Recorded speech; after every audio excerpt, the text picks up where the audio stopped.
The Stargate's chevrons locked with mechanical precision, each engagement echoing through the gate room like the tolling of some cosmic bell. Sergeant Walter Harriman's fingers moved across the dialing computer with practiced efficiency, confirming the MALP's automated sequence to P4X-639, a routine probe mission to what preliminary scans suggested was an uninhabited ice world. The seventh chevron locked home with a resonant clang, and the event horizon exploded outward in its familiar unstable vortex before settling into the shimmering vertical pool of impossible blue. What emerged 17 seconds later was decidedly not the MALP's return signal. A figure stumbled through the wormhole and collapsed onto the gate room ramp.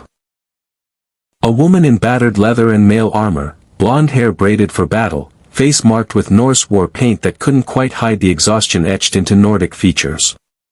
Her right hand clutched a battle axe with the grip of someone who'd used it recently. Her left hand was clenched around something that pulsed with a soft golden light, casting dancing shadows across the concrete walls. Unscheduled off-world activation. The alarm had already been blaring for 30 seconds. Iris closure in, wait, we have incoming. Walter's voice cracked slightly as armed SF personnel flooded the gate room, M4 carbines trained on the unexpected arrival. Colonel Jack O'Neill arrived at the control room window 3 steps ahead of Major Samantha Carter and Dr. Daniel Jackson, taking in the scene with the tactical assessment of a man who'd seen too many impossible things come through that gate. TLC moved to his customary position at O'Neill's right shoulder, one eyebrow rising fractionally as he observed the warrior woman attempting to stand on clearly unsteady legs. Well, Jack said slowly, that's new. Viking cosplay convention let out early. The woman's head snapped up at the sound of voices, and her eyes, one blue, one clearly different in a way the distance made hard to define, locked onto the control room window with predatory focus. She raised the glowing object in her left hand defensively, and the golden light intensified for a heartbeat. Several of the SF guards took involuntary steps backward. Daniel, Jack continued without looking away from the scene below, please tell me Vikings had some sort of, take me to your leader, phrase we can use here. Daniel Jackson was already moving toward the stairwell, his archaeological instincts overriding standard security protocols in that way that drove Jack quietly insane. That's not a costume, Jack. That armor is authentic 9th, maybe 10th century Norse design. The construction techniques, the wear patterns. He paused, squinting at the woman through his glasses. And that object she's holding is giving off energy readings that shouldn't exist, Carter finished, her attention locked on a secondary monitor displaying spectrographic analysis. Sir, I'm detecting Naquata signatures, but the configuration is completely unlike any gold technology we've encountered. It's more similar to ancient design, Daniel breathed, now halfway down the stairs. Oh my God.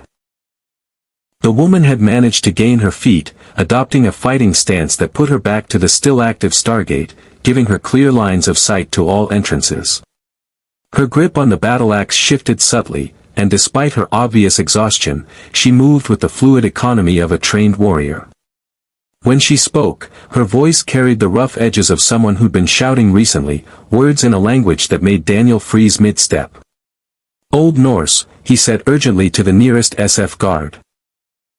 She's speaking Old Norse. She's asking where she is and who we serve. He raised his hands peacefully, calling down to her in carefully pronounced phrases that made her eyes narrow with something between surprise and suspicion. The exchange lasted perhaps 30 seconds, Daniel's careful academic pronunciation meeting the woman's rapid-fire queries, before she lowered the axe slightly, though her knuckles remained white around the glowing sphere.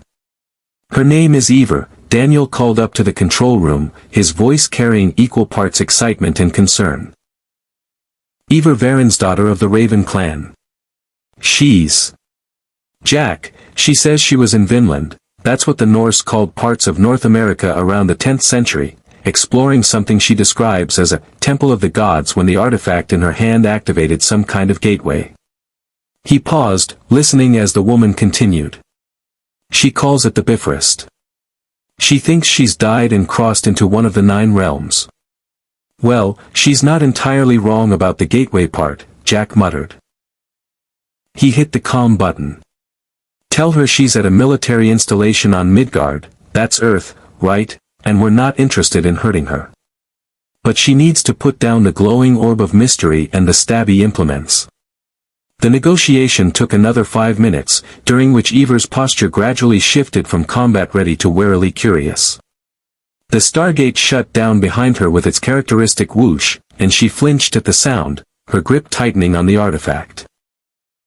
But when Daniel descended the final stairs, hands raised and speaking in continuous soothing tones, she finally set the battle axe on the ramp, though she kept the golden sphere clutched protectively against her chest. Medical personnel moved in with practiced efficiency, Dr. Janet Fraser's calm competence cutting through the tension as she began preliminary assessments.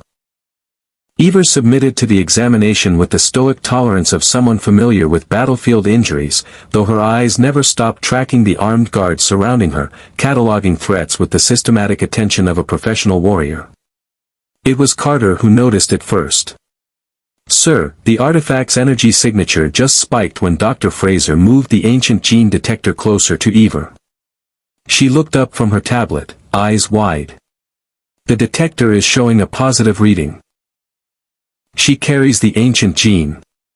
Jack processed that for exactly 2 seconds before the implications crashed home. A 10th century Viking warrior. Emerging from an unexplored gate address.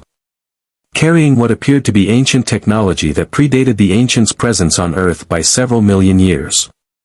With the genetic marker that shouldn't exist in human populations before deliberate seeding or coincidental mutation. "Get her to an isolation room," he ordered. "Full medical workup, but treat her like a guest, not a prisoner. And somebody find out what that glowing apple thing is before it decides to do something exciting." He turned to Carter. "Sam, I want a full analysis of the energy signatures. Compare them against everything in the ancient database." "Already on it, sir." As medical personnel guided Eivor toward the elevator, she turned back once, locking eyes with Jack through the control room window. Even across the distance, he could see the warrior's assessment in her gaze, taking his measure, deciding if he was worthy of trust or merely a new enemy to navigate. Then she spoke again, a single phrase that made Daniel's expression shift from scholarly interest to something approaching alarm. "What did she say?" Jack demanded. Daniel swallowed hard. "She said, 'The apple of Eden has brought me to a place where the words of the ISU echo in metal and stone.'" Jack.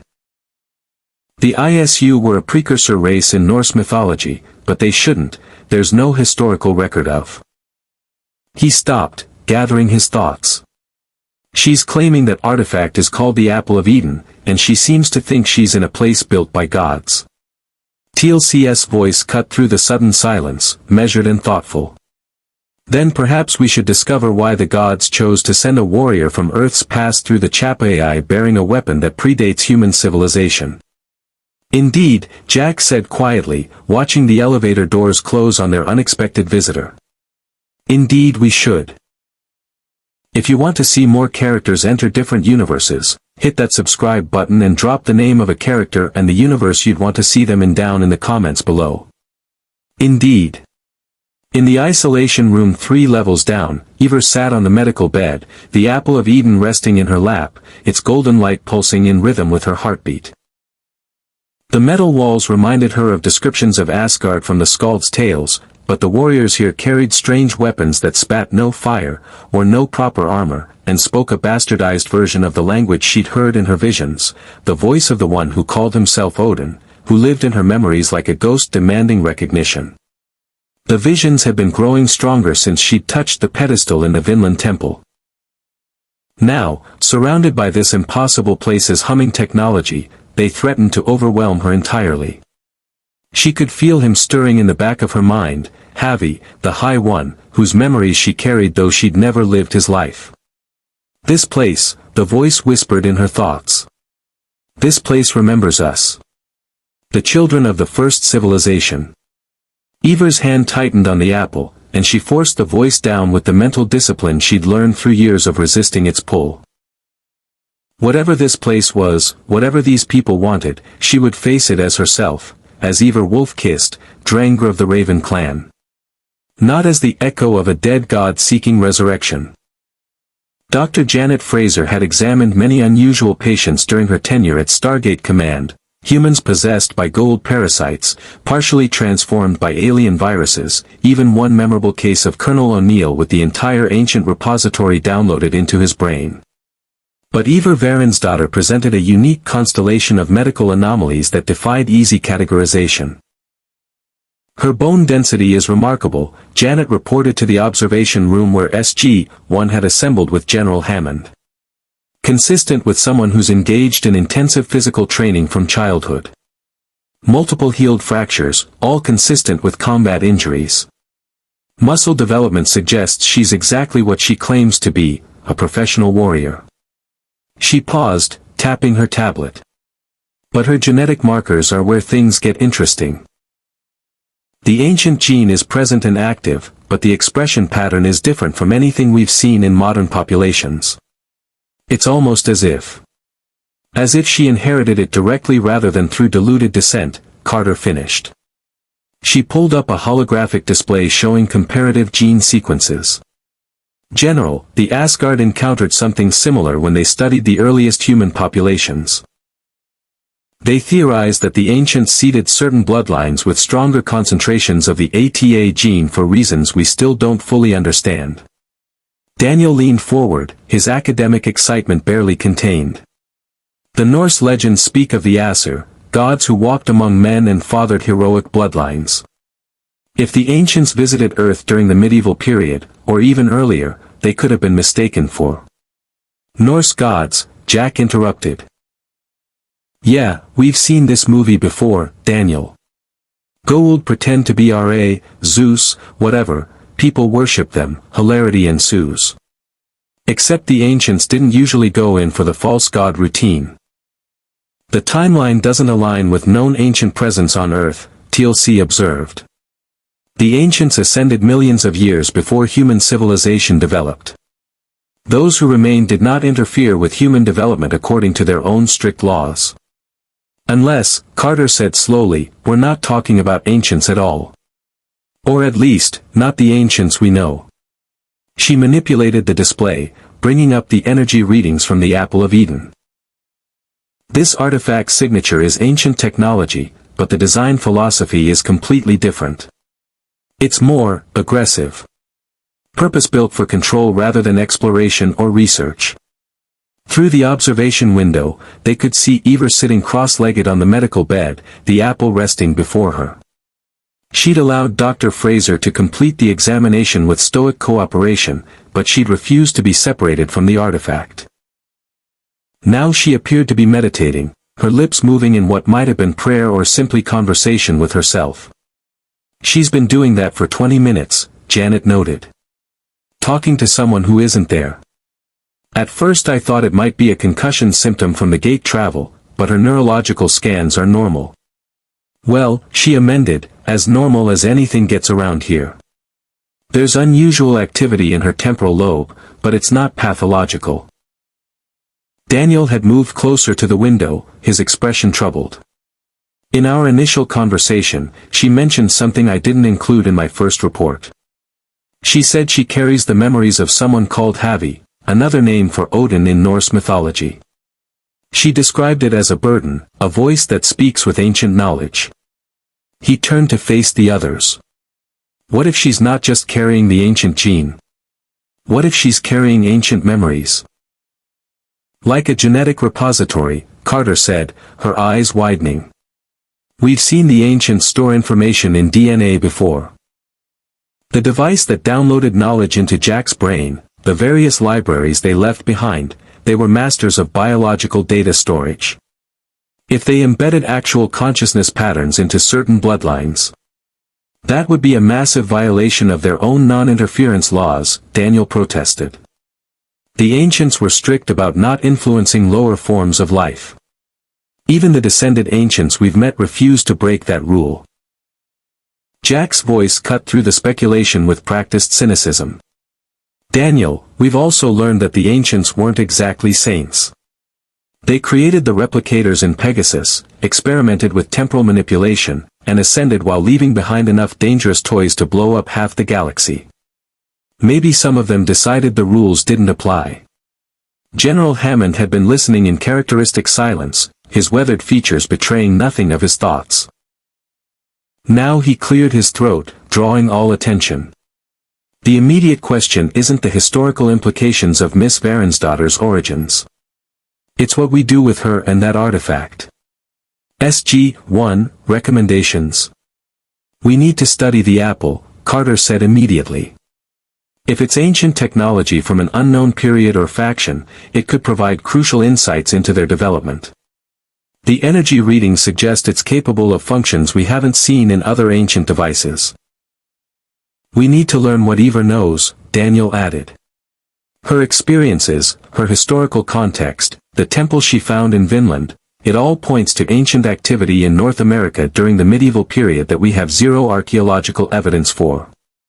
This could rewrite our understanding of ancient human interaction.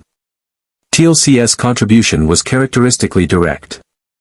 We must ensure the artifact does not fall into gold hands. Its power signature will have been detectable across significant distances. If the system lords become aware of its presence on Earth, they will seek to claim it. Jack nodded slowly. Which brings us to the question of whether we can trust our Viking friend down there. She came through the gate carrying a weapon of unknown capabilities, claiming to hear voices in her head, and she's got genetic markers that shouldn't exist. For all we know, she could be a Trojan horse for something we don't understand yet. My preliminary assessment suggests she's genuine, Janet interjected. Her confusion about her surroundings appears authentic, and her stress responses are consistent with someone who's experienced significant trauma followed by displacement into an unfamiliar environment. She's adapting remarkably well, actually. Most people would be catatonic. Vikings were adaptable, Daniel said. They explored from North America to Constantinople, adapted to local customs when necessary, fought when they had to. Eivor strikes me as someone who's survived by reading situations quickly and acting decisively. As if responding to the discussion, Eivor's eyes suddenly opened, and she looked directly at the observation window despite the one-way mirror. Her hand moved to the apple, and the golden light intensified sharply. Carter's tablet immediately began emitting urgent alerts. Energy spike, she reported. It's not offensive, it's more like a pulse, a search pattern. She's using it to scan the facility. The light from the apple expanded in a sphere, passing harmlessly through the walls but leaving afterimages in its wake. Through some trick of the artifact's function, the observation room suddenly became transparent from Eivor's perspective. She locked eyes with each member of SG-1 in turn, her gaze assessing and unnervingly direct. When she reached General Hammond, she inclined her head in a gesture of acknowledgement that transcended cultural barriers. One military commander recognizing another. Then the light faded, and Eivor spoke in Old Norse, her voice carrying through the speakers with unexpected clarity. Daniel translated rapidly. She says, I see you, warriors of this hall. You wear no rings, carry no banners, but you have the bearing of jarls who command loyalty through deeds, not blood. She's addressing General Hammond now, your walls hold secrets that echo with the voices of those who came before humanity walked in darkness. The apple shows me your purpose, you guard a pathway between worlds, fighting enemies who would enslave those you protect. He paused, his voice softening. You are not so different from those I have served. I would know if you are honorable. Hammond considered this for a long moment, then made a decision that would either prove strategically sound or catastrophically naive. Let her out of isolation. Bring her to the briefing room. If she's looking for a demonstration of our honor, she deserves to hear the truth directly rather than being treated like a prisoner. Sir, Jack began, but Hammond raised a hand. Colonel, she could have used that artifact as a weapon the moment she arrived. Instead, she's asking questions. I think we owe her the same courtesy. The general's expression hardened slightly. But SG-1 remains armed and ready during the briefing. If this goes sideways, Containment Protocol Delta. 20 minutes later, Eivor entered the briefing room flanked by two SF guards who looked distinctly uncomfortable escorting someone who moved with such predatory grace. She'd refused to change from her armor, though she'd agreed to leave her weapons, except the apple, in secure storage. The artifact remained in her left hand, its glow now subdued to a faint pulse. She studied the conference table, the chairs, the strange flat panels on the walls that showed images of distant worlds, processing everything with visible calculation. When offered a seat, she remained standing, placing herself where she could see all entrances. A tactical decision Jack recognized and grudgingly respected. General Hammond began the briefing with straightforward military efficiency. Her hand tightened on the apple, and her voice carried the cold rage of someone describing a personal enemy. Daniel's translation confirmed what her tone suggested. She says she knows of parasites who claim divinity and enslave the innocent. She calls them those who walk in stolen skin, which is remarkably accurate for someone who's never encountered a Goa'uld before. The apple is showing her, Carter realized. It's translating our words into concepts she can understand and providing relevant context. That level of sophisticated interface suggests the ancients designed it specifically for cross-temporal or cross-cultural communication. Eivor spoke again, longer this time, and Daniel's face grew progressively more alarmed as he translated. She says that in her time, there are two factions locked in ancient war. The hidden ones, what we would call assassins, who fight for freedom and free will.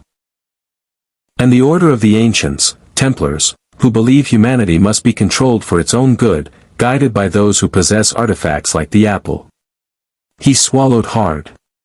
Jack, she's describing a secret war that's been going on for thousands of years, manipulating human civilization from the shadows.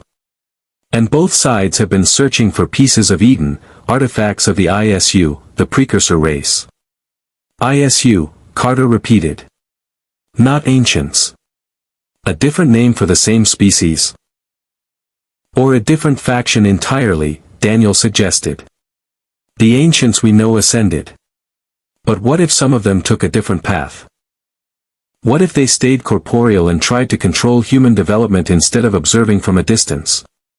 TLC's voice carried a warning note. If such factions exist on Earth, they may be compromised by the Goa'uld. The system lords have long sought to reclaim their former dominance of this world. Secret societies manipulating human governments would be ideal targets for infiltration.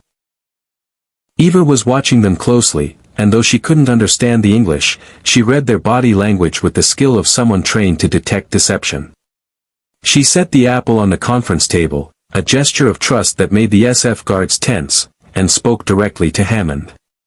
Daniel translated, she offers an alliance. She will share what the apple reveals about the ISU and their works. She will fight alongside those who oppose slavery and false gods. In return, she asks for knowledge. How to use the pathways between worlds, and how to return to her own time with understanding of what she's discovered. He paused. She swears this oath by her honor as drengr, by the memory of her father, and by the Hidden One's creed. Nothing is true, everything is permitted. Jack muttered something that sounded like, that's not ominous at all, but Hammond was nodding slowly. Tell her we accept her oath, and offer our own. While she is at this facility, she is under our protection. We will help her understand this world and seek a way home. But we expect her full cooperation in understanding the artifact she carries and the knowledge it contains. The exchange of formal agreements took several more minutes, with Eivor insisting on specific terms that Daniel noted were remarkably similar to treaty negotiations between allied Norse kingdoms. By the time they finished, an accord had been reached that satisfied both parties, at least temporarily. As the briefing concluded, Carter asked the question that had been building since Eivor's arrival. The temple in Vinland where you found the gateway, can you describe what you saw? Any symbols, technology, structures? Eivor's response was immediate and detailed. She described a facility built into a cliff face, accessed through caves that bore carvings in a language she'd seen only in her visions of Havi's memories. Inside, massive chambers filled with crystalline structures and metal that hummed with inner light. At the center, a pedestal holding the apple, and beside it, a circular frame covered in symbols that began to glow when she approached. "She's describing an ancient outpost," Carter breathed. "A fully functional installation that's been sitting in North America for potentially millions of years. And it activated because she carries the gene." "More than that," Daniel added, studying his notes. "The symbols she's describing. I'd need to see them directly, but from her description, they sound like gate addresses." "Eivor, did the symbols move or lock into place?" Understanding the question through some combination of Daniel's tone and the apple's translation, Eivor nodded and demonstrated with her hands, 7 positions locking in sequence. "She accidentally dialed the gate," Jack said flatly. "Walked into an ancient installation, poked around, and randomly gated herself to our front door." "Not random," TLC corrected. "If the installation was programmed to send those with the ancient gene to a specific destination when first activated, this may have been deliberate. A failsafe to ensure such individuals would reach Stargate Command." Hammond stood, signaling the briefing's end. "SG-1, your orders are to accompany Miss Varinsdottir to the Vinland site and investigate this ancient installation. We need to know what else is there, whether it poses a security risk, and if there are more artifacts like the apple. Major Carter, coordinate with Dr. Lee on portable analysis equipment.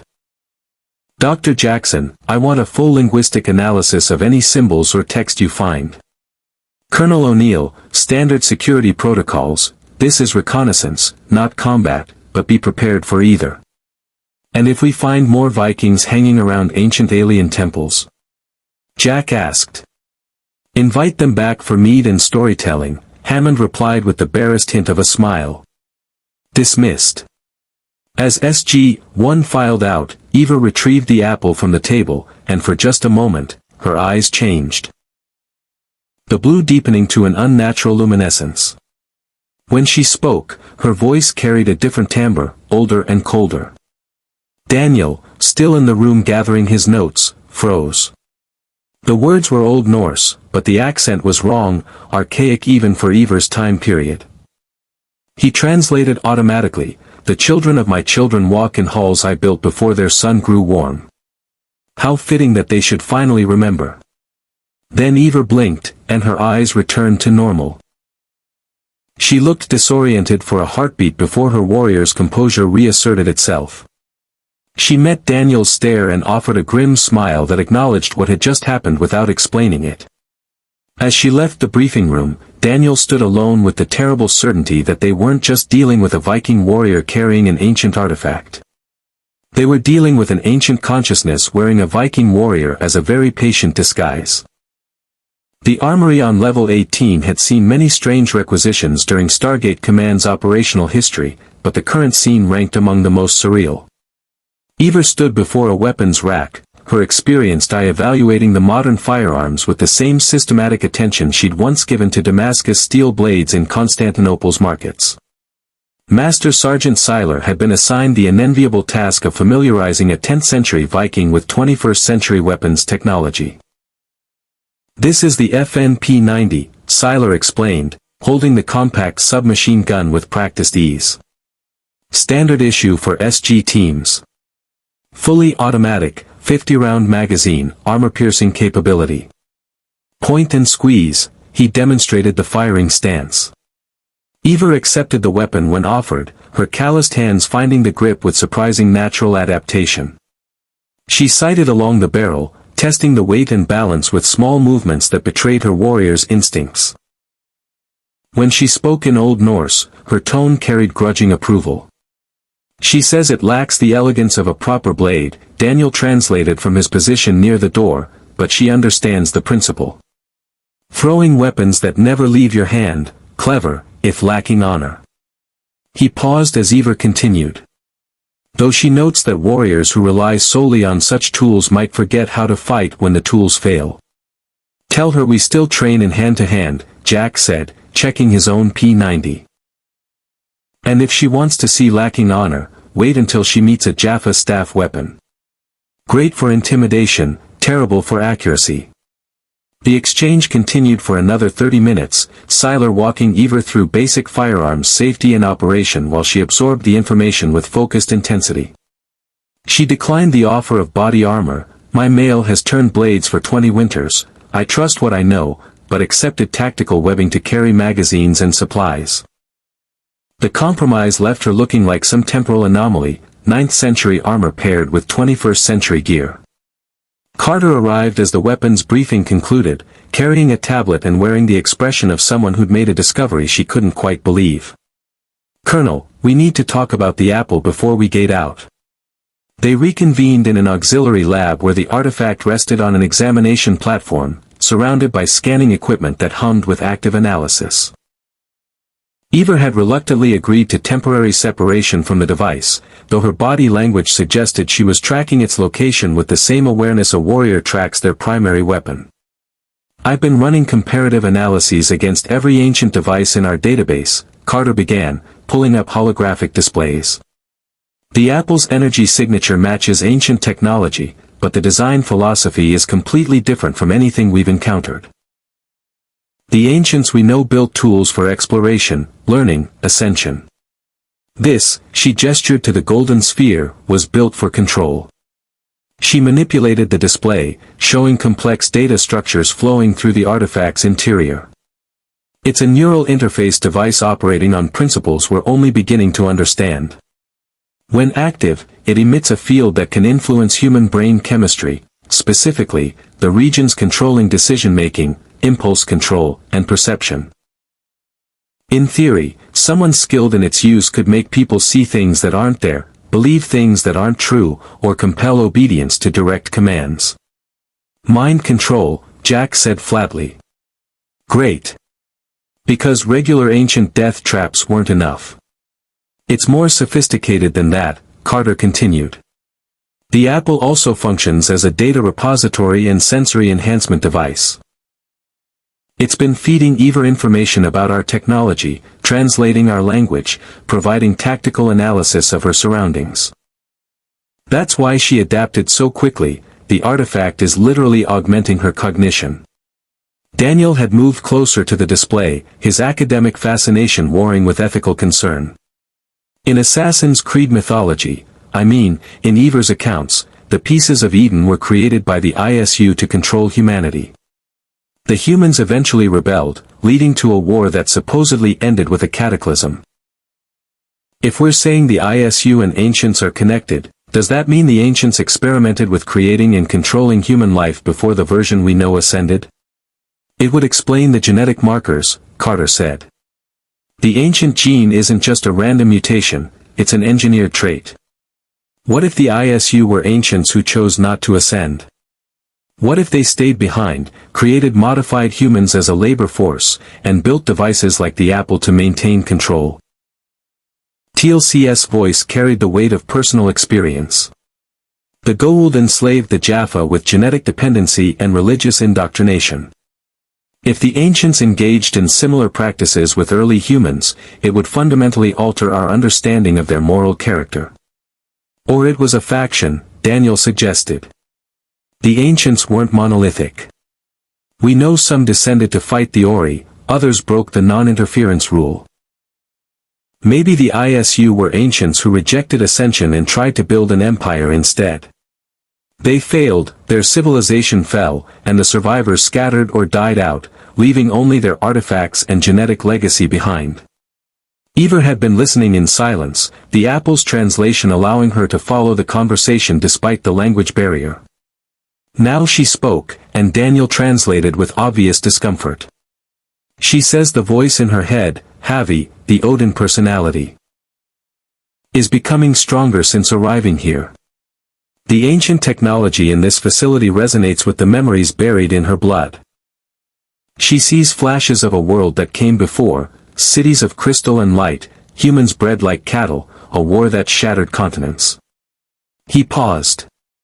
"She's asking if we have methods to silence the voice, because she fears it will try to take control." The implication hung in the air like a physical presence. The consciousness of an ancient ISU, an unascended ancient with a god complex, riding dormant in Eivor's genetic code, awakening in response to ancient technology. And they were about to take her to an ancient installation. Can we suppress the apple's influence? Jack asked Carter. Some kind of dampening field or... I don't recommend it, Carter interrupted. The artifact is integrated with Eivor's neural patterns at a level I don't fully understand. Trying to block its signal could cause neurological damage. And more practically, we need its capabilities. The apple's scanning functions and data access could be crucial for investigating the Vinland installation. General Hammond's voice crackled through the lab's intercom. SG-1, report to the briefing room. We have a situation. The urgency in his tone sent them moving immediately, Eivor matching their pace with the easy stride of someone accustomed to forced marches.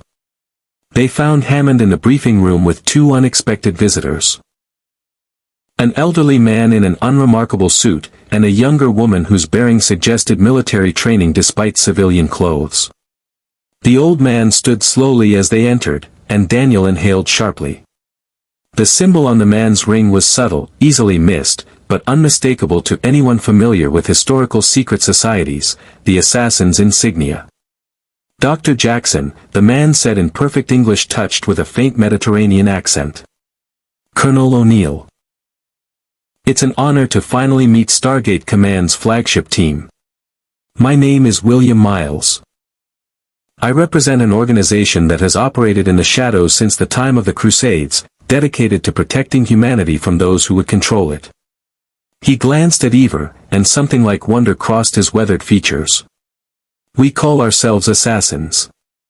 And the woman standing with your security is our most distant ancestor, the legend we thought was merely myth. Eivor's reaction was immediate and visible. Her hand moved instinctively toward where her weapons would normally rest, finding only the P90 sling.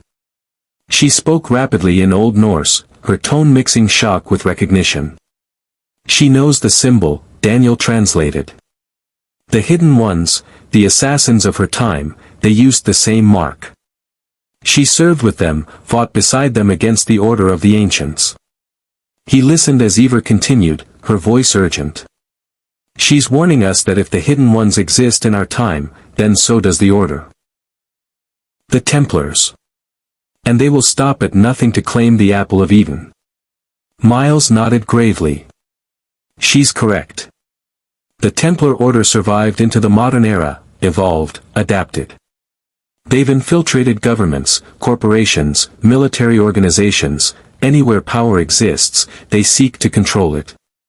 And for the last 72 hours, since unusual energy signatures were detected emanating from Stargate Command, they've been mobilizing assets to investigate. He turned to Hammond. General, I'm here to offer alliance and warning. The Templars know about the Stargate program. The silence that followed was absolute. Jack broke it with characteristic directness. How long have you known about us? Since 1996, Miles admitted. When the gate first activated and drew the attention of RA. We've been monitoring your operations ever since, not to interfere, but to ensure Templar agents didn't compromise your mission. Your fight against the Goa'uld aligned with our goals. But the apple's appearance changes everything. He looked at Eivor with something approaching reverence. The pieces of Eden are the most powerful ISU artifacts in existence. The Templars have been searching for them for millennia. They won't allow one to remain in your possession. And you want it for yourselves, Jack stated, not quite a question. No, the woman spoke for the first time, her voice carrying conviction. We want it protected. Destroyed, if possible. The apples have caused nothing but suffering throughout history, wars, genocides, empires built on enslaved minds. Every time one surfaces, humanity pays the price. She met Eivor's gaze directly. My name is Rebecca Crane. In my time, we've learned that the best outcome is keeping the pieces away from everyone, assassins and Templars alike. Eivor responded, and Daniel's translation carried grudging respect. She says these descendants speak wisdom. The apple is a weapon that corrupts whoever wields it. But she also says it cannot be destroyed by any method known in her time. She's tried. The ISU built it to endure. Which brings us to why I've broken decades of operational security to reveal ourselves, Miles said. The Vinland installation Eivor activated, we've known about it for years. The assassins have been guarding it, keeping it hidden from Templar discovery. When it activated 3 days ago and sent Eivor through to your gate address, we knew the secret was out. Templar intelligence services will have detected the same energy spike we did. He pulled out a tablet, displaying satellite imagery of a cliff face in what appeared to be northern Canada. They're already mobilizing a team to investigate. If they reach the installation before you do, they'll claim everything inside, potentially including more pieces of Eden. Hammond had been listening with the patient attention of a commander processing tactical intelligence. Mr. Miles, you're asking us to accept that a secret society has been monitoring our classified operations for a decade, and now you want us to trust that you're on our side in a conflict we didn't know existed. I'm asking you to accept reality, General. The Templars have already infiltrated your organization. Miles nodded to the woman beside him. Rebecca pulled up a second display, personnel files from Stargate Command, several flagged with Templar symbols. These individuals are confirmed Templar agents or assets. Some know what they serve, others are manipulated through intermediaries. They've been feeding information to Templar leadership for years, waiting for an opportunity worth exploiting. Carter leaned forward, studying the files with growing alarm. These are NID personnel. And, oh God, 2 are on the IOA Oversight Committee. The NID has been a Templar recruiting ground since its inception, Miles confirmed. Not the entire organization, but key positions. They've been searching for ancient technology through your program's discoveries, hoping to find devices like the Apple that could give them the control they've always sought. Jack's expression had shifted from skepticism to cold calculation. TLC, remember that weird push to reassess SG-1's gate assignments 3 months ago? The one that came from IOA Oversight? Indeed. The proposal suggested assigning more qualified teams to investigate ancient installations. It was rejected due to General Hammond's objection. They were trying to get their people first access to ancient sites, Carter realized. Looking for ISU artifacts we didn't even know existed. Eivor spoke again, her tone carrying the flat certainty of a warrior identifying enemy positions. Daniel's translation was grim. She says the Order of the Ancients, the Templars. They wear many faces and speak honeyed words. But their goal never changes, control humanity through any means necessary. If they seek the pathways between worlds, they will use them to extend their dominion across the stars. She paused, then continued with personal intensity. She's seen what the Order does to free peoples. She's fought them across 3 kingdoms. She will not allow them to claim the Apple or the Vinland installation. Hammond made his decision with the same decisive command presence that had guided Stargate Command through a dozen existential crises.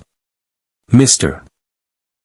Miles, I'm authorizing limited cooperation with your organization pending full security review. SG-1's mission to the Vinland site is now priority alpha. Colonel O'Neill, you'll take Miss Varinsdottir, Mr. Miles, and Miss Crane with you. Major Carter, Dr. Jackson, TLC, standard loadout plus portable ancient technology scanners. If there are more artifacts at that installation, we secure them before Templar forces arrive. What about the infiltrators? Jack asked, gesturing to the flagged personnel files. Contained but not confronted, not yet. We don't tip our hand until we understand the full scope of their network. SF teams will restrict their access to sensitive areas under the guise of routine security review. Hammond's expression hardened.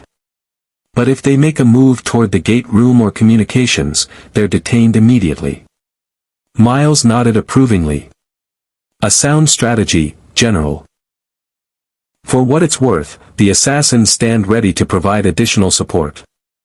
We have resources, intelligence networks, and, he smiled faintly, extensive experience fighting Templars. As the briefing broke up and SG-1 moved to prepare for immediate departure, Eivor approached the apple where it rested on the examination table. She placed her hand on the golden surface, and the artifact pulsed with responding light. For a moment, her eyes shifted to that unnatural luminescence again, and when she spoke, her voice carried the dual timbre of both Eivor and the ancient consciousness within. Rebecca Crane was close enough to hear, and though she didn't speak Old Norse, the apple translated directly into her mind, a demonstration of its power that made her flinch. The words echoed with millennia of accumulated arrogance. The children play at understanding what their ancestors built. They've forgotten that humanity was created to serve, not to rule. Perhaps it is time to remind them. Then Eivor gasped, her eyes clearing as she wrestled back control. She looked at Rebecca with barely controlled fear and spoke in her own voice. Rebecca's translation to the others was quiet but carried to everyone still in the room. She says the voice, Odin, Havi, whatever it truly is, it's getting stronger every moment she's near ancient technology. The Vinland installation will be even worse. She paused, meeting Hammond's concerned gaze. Eivor is asking if we have protocols for killing her if she loses control. Because she'd rather die than let an ISU consciousness use her body to reclaim a weapon that could enslave worlds. Jack's response was immediate and carried the weight of someone who'd faced similar choices. We're not killing anyone. But we're also not going in blind. He turned to Carter. Sam, is there any way to monitor the apple's influence on Eivor? Some kind of early warning if the ancient consciousness tries to take over? I can modify a biometric scanner to track neurological patterns, Carter said, already thinking through the technical requirements. If we see the signature shift toward the other consciousness, we'll know immediately. Do it. We gate out in 2 hours. Jack looked at Eivor, then at Miles and Rebecca. And everyone needs to understand, first sign that artifact tries to turn anyone into a puppet, I'm putting a bullet through it. I don't care if it's indestructible ISU technology. We'll find out together. Eivor understood enough of the tone and body language to nod agreement. She picked up the apple, cradling it like the dangerous tool it was, and followed Daniel toward the equipment lockers. Miles watched her go, then spoke quietly to Hammond. General, in 1,000 years of assassin history, we've never encountered someone who carried an ISU consciousness and maintained their own identity. The sages we've known were consumed by their ancient memories, becoming conduits for dead gods seeking resurrection. That Eivor still fights, still remains herself. It's unprecedented. She's a warrior, TLC observed. Warriors understand that the greatest battles are often fought within one's own mind. Eivor Varinsdottir has been waging such a battle for longer than she has walked this facility. She will not yield easily. Let's hope you're right, Hammond said. Because if that ancient consciousness takes control while we're at the Vinland installation, we might be handing the Templars exactly what they want. An ISU who understands both ancient and modern technology, with access to an ancient outpost and a piece of Eden. 2 hours later, SG-1 stood in the gate room with their expanded team. Eivor wore her armor and modern tactical gear, the apple secured in a reinforced carrier at her side. Miles and Rebecca were equipped with weapons provided by SGC, the assassins, it seemed, were no strangers to advanced firearms.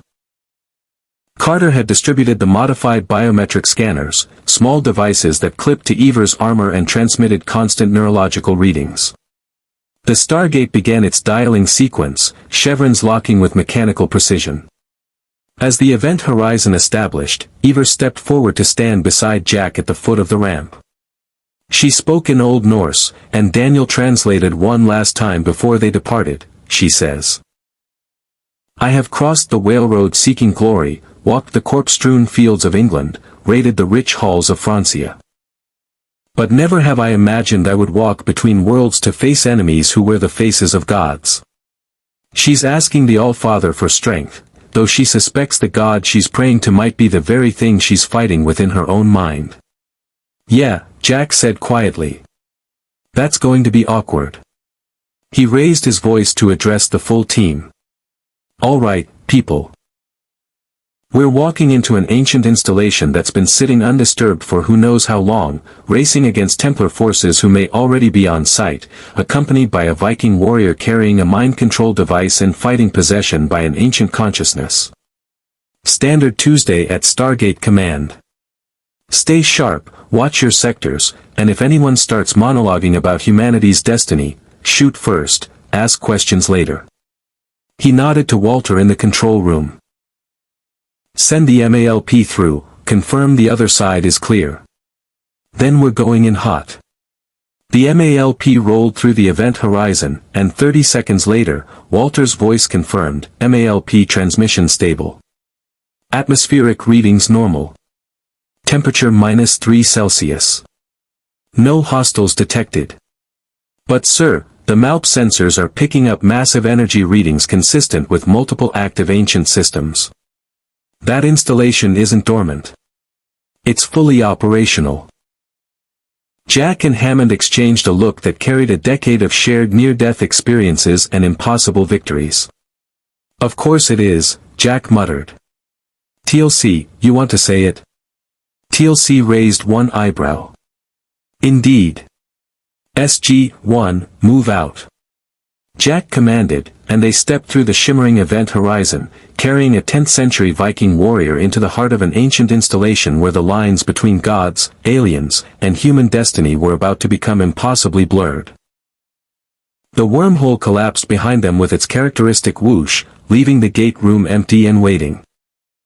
In the control room, Walter noted the time of departure in the mission log, unaware that in 3 hours and 17 minutes, he would receive a transmission from SG-1 that would fundamentally alter humanity's understanding of its own creation. The cold hit them first, a bitter wind sweeping across a landscape of snow-covered pine forests and granite cliffs that could have been lifted from ancient Scandinavia. The Stargate stood in a natural clearing, its metal surface frosted with ice that sparkled in the pale northern sunlight. They'd emerged in what appeared to be a remote wilderness area, mountains rising in the distance, no signs of human habitation visible in any direction. Eivor inhaled deeply, her breath misting in the frigid air, and for the first time since arriving at Stargate Command, something approaching peace crossed her features. "Vinland," she said simply, the word carrying recognition and relief. This, at least, was familiar. A landscape that spoke to her Norse soul even a millennium removed from her own time. "Welcome to northern Canada," Daniel said, checking his GPS unit. "We're approximately 40 kilometers from the nearest town, in a region the Vikings called Vinland around the year 1000. Archaeological evidence suggests they established temporary settlements here, though none as elaborate as what Eivor described." Carter was already scanning with ancient technology detectors, the devices registering energy signatures that made her eyes widen. "Colonel, I'm reading ancient power generation systems operating at 90% capacity. The output is comparable to Atlantis during full defensive operations. Whatever's in that installation, it's drawing massive amounts of power. And broadcasting it," Miles added, consulting his own equipment. Assassin technology that looked disturbingly advanced for a supposedly secret society operating on the margins. "The Templars will have triangulated this location by now. We need to move fast." Eivor had already oriented herself, pointing toward a cliff face approximately 200 meters northeast. "There. The entrance conceals itself behind a waterfall frozen in winter. In my time, the local Biotic people avoided this place, calling it the home of spirits who walked before the world took its current shape. They moved in tactical formation, Jack and TLC on point, weapons ready for hostiles that might be human, alien, or something neither category adequately described." The frozen waterfall came into view, a cascade of ice that glittered with unnatural iridescence, as if the water itself had been touched by ancient technology before freezing. Behind the ice, visible through the translucent barrier, was an entrance carved from living rock. The opening bore no weathering, no signs of age, ancient materials preserved in perfect stasis. There's an access panel, Carter reported, approaching a section of wall where crystalline controls were embedded in the stone. It's keyed to the ancient gene. Eivor, you'll need to. But Eivor was already moving, the apple of Eden glowing softly in her hand. She placed her palm on the panel, and the response was immediate and dramatic. The frozen waterfall shattered, ice exploding outward in a controlled detonation that left the entrance clear. Lights began activating in sequence, illuminating a corridor that stretched into the cliff's depths, walls lined with the characteristic ancient aesthetic. Organic curves meeting geometric precision. She didn't activate the panel, Carter said, studying her readings with confusion. The apple did it remotely. It's interfacing with the installation systems as if, she stopped, understanding dawning. As if it was designed to be the master control for this facility. They entered the corridor, and the temperature immediately normalized to a comfortable 20 degrees Celsius. Soft illumination tracked their progress, lights activating ahead and dimming behind in a pattern that suggested the installation recognized their presence and was guiding them deeper. The corridor opened into a vast chamber that stole breath and words alike. They stood on a platform overlooking an underground complex that defied easy comprehension. Multiple levels descending into the earth, connected by bridges and walkways, all centered around a massive cylindrical structure that pulsed with blue-white energy. Ancient technology covered every surface, crystalline interfaces interspersed with holographic displays showing star charts, genetic sequences, and symbols that made Daniel's fingers itch for his notebook. This is bigger than most ancient outposts we've found on Earth, Carter breathed. This is a major installation. Research facility, data center, maybe even a population center at one point. Eivor spoke, her voice carrying an odd echo in the vast space. Daniel translated automatically, though his attention was locked on the central cylinder. She says when she came here 3 days ago, most of this was dark. Only the gateway chamber was active. Now the entire complex has awakened. He paused, listening as Eivor continued with growing unease. The apple is reacting to something here. It's pulling her toward the lower levels, toward what she describes as the heart where the sleepers wait. Sleepers? Jack repeated. I don't like the sound of sleepers. Sleepers implies things that wake up, and in my experience, things that wake up in ancient installations are usually homicidal. Rebecca had moved to a nearby terminal, her fingers dancing across holographic controls with practiced familiarity that made TLC's eyebrow rise. Assassin training includes ancient technology interface protocols, she explained without looking up. We've been studying ISU sites for centuries. This installation is designated Vault Yggdrasil in our records, the World Tree Vault. According to fragmented ISU texts we've recovered, it was a genetic repository and experimental facility. Her expression darkened. Where they perfected the techniques for creating and controlling human populations. A prison for knowledge too dangerous to destroy, Miles added quietly. The ISU stored their most extreme experiments here, genetic templates, consciousness transfer technology, weapons that could reshape entire species. It was meant to be sealed forever after their civilization fell. The implications settled over the team like a physical weight. An ancient installation designed specifically for storing forbidden technology, located in North America and hidden for millions of years. Awakened by a Viking warrior carrying one of the facility's master control devices. We need to see what's down there, Hammond's voice crackled through their radio. But proceed with extreme caution.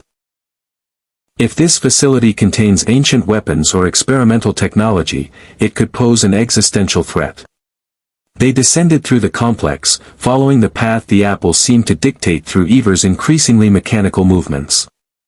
The Viking warrior's expression had grown distant, her eyes flickering between natural blue and that unnatural luminescence that signaled the Odin consciousness gaining influence.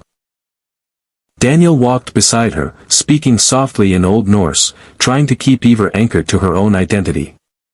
She responded, but her words came slower, as if speaking through layers of interference. She says Javi's memories are overwhelming, Daniel reported to the others. He remembers this place. He, the ISU consciousness, was here when it was built. Helped design the genetic experiments. Supervised the creation of the first human populations. His voice dropped. Eivor is fighting to stay present, but every step deeper makes it harder. They passed through chambers that told the story of the ISU's greatest achievement and deepest shame. One room contained thousands of crystalline cylinders, each holding genetic material, templates for human variations, catalogued and stored like livestock breeding records. Another showed holographic recreations of the ISU at their height, tall, elegant beings whose features carried an unsettling familiarity to human proportions, like seeing humanity's reflection in a distorted mirror. Carter stopped before a display showing comparative genetics. These are human genomes, but the dating suggests they're millions of years old. The ISU didn't just influence human development, they created humanity from scratch, engineering us from primate stock to serve as a labor force. She looked ill. The ancients we know would never, this is exactly the kind of intervention they claimed to reject. Because the ancients we know learned from the ISU's mistakes, Daniel said, studying another display showing what appeared to be a catastrophic war. Look at this, it's a historical record. The ISU created humanity to be docile workers, controlled through pieces of Eden. But a genetic mutation gave some humans immunity to the control devices. Those humans rebelled, and the war nearly destroyed both species. The ISU civilization collapsed, and the few survivors went separate ways. Some ascended, Carter realized. Became the ancients we know, rejected physical existence and its temptations toward control. But others remained physical, tried to maintain their empire through remaining pieces of Eden, and eventually died out, Miles finished. Leaving only their genetic legacy in certain human bloodlines, the sages, like Eivor. ISU consciousnesses encoded into human DNA, waiting for the right circumstances to re-emerge. TLC had been examining a tactical display showing the installation's defensive systems. This facility was designed to withstand siege. Energy shielding, automated weapons platforms, self-destruct capabilities that could level the entire mountain. He turned to face the others. It was not built merely to store knowledge. It was built to protect something of immense strategic value. They reached the lowest level, a circular chamber dominated by 7 crystalline pods arranged around the central energy column. Each pod contained a figure, humanoid but clearly not human, features too perfect, proportions slightly elongated. They appeared to be in some form of stasis, suspended in a field that pulsed in rhythm with the apple's glow. ISU in cryogenic suspension, Rebecca whispered. The assassins theorized they might have tried this, preserving their species in stasis, waiting for a time when they could safely re-emerge. Eivor had stopped moving entirely, standing rigid as a statue. The apple floated from her hand, rising on its own power to hover before the central stasis pod. When she spoke, the voice was purely Havi's, ancient, imperious, carrying the weight of millennia. Rebecca translated, her voice shaking, he says. My kindred sleep, waiting for the day when humanity would rediscover our works and prepare the galaxy for our return. The pathways between worlds, the stargates my descendants built, they were meant to spread ISU influence across countless planets. To create an empire that would span galaxies, controlled by those worthy of dominion. The stasis pods began to glow brighter, responding to the apple's presence. Ancient systems throughout the facility activated in cascading sequence, and Carter's detector screamed urgent warnings. They're waking up, she reported. The apple is initiating a revival sequence. In approximately 5 minutes, those ISU will be conscious and, she checked her readings again, face pale. And the facility is broadcasting a signal through subspace. It's using the Stargate network as an amplifier, sending a wake-up call to every ISU installation in the galaxy. How many installations? Jack demanded. Based on the signal pattern, Carter swallowed hard. Hundreds. Maybe thousands. All designed like this one: genetic repositories, stasis chambers, weapons caches. If they all activate simultaneously, the ISU would return to a galaxy connected by stargates, Daniel finished. They'd have instant access to every world in the network. Could reclaim their empire in a matter of weeks. Jack made a command decision without hesitation. C4 on the stasis pods.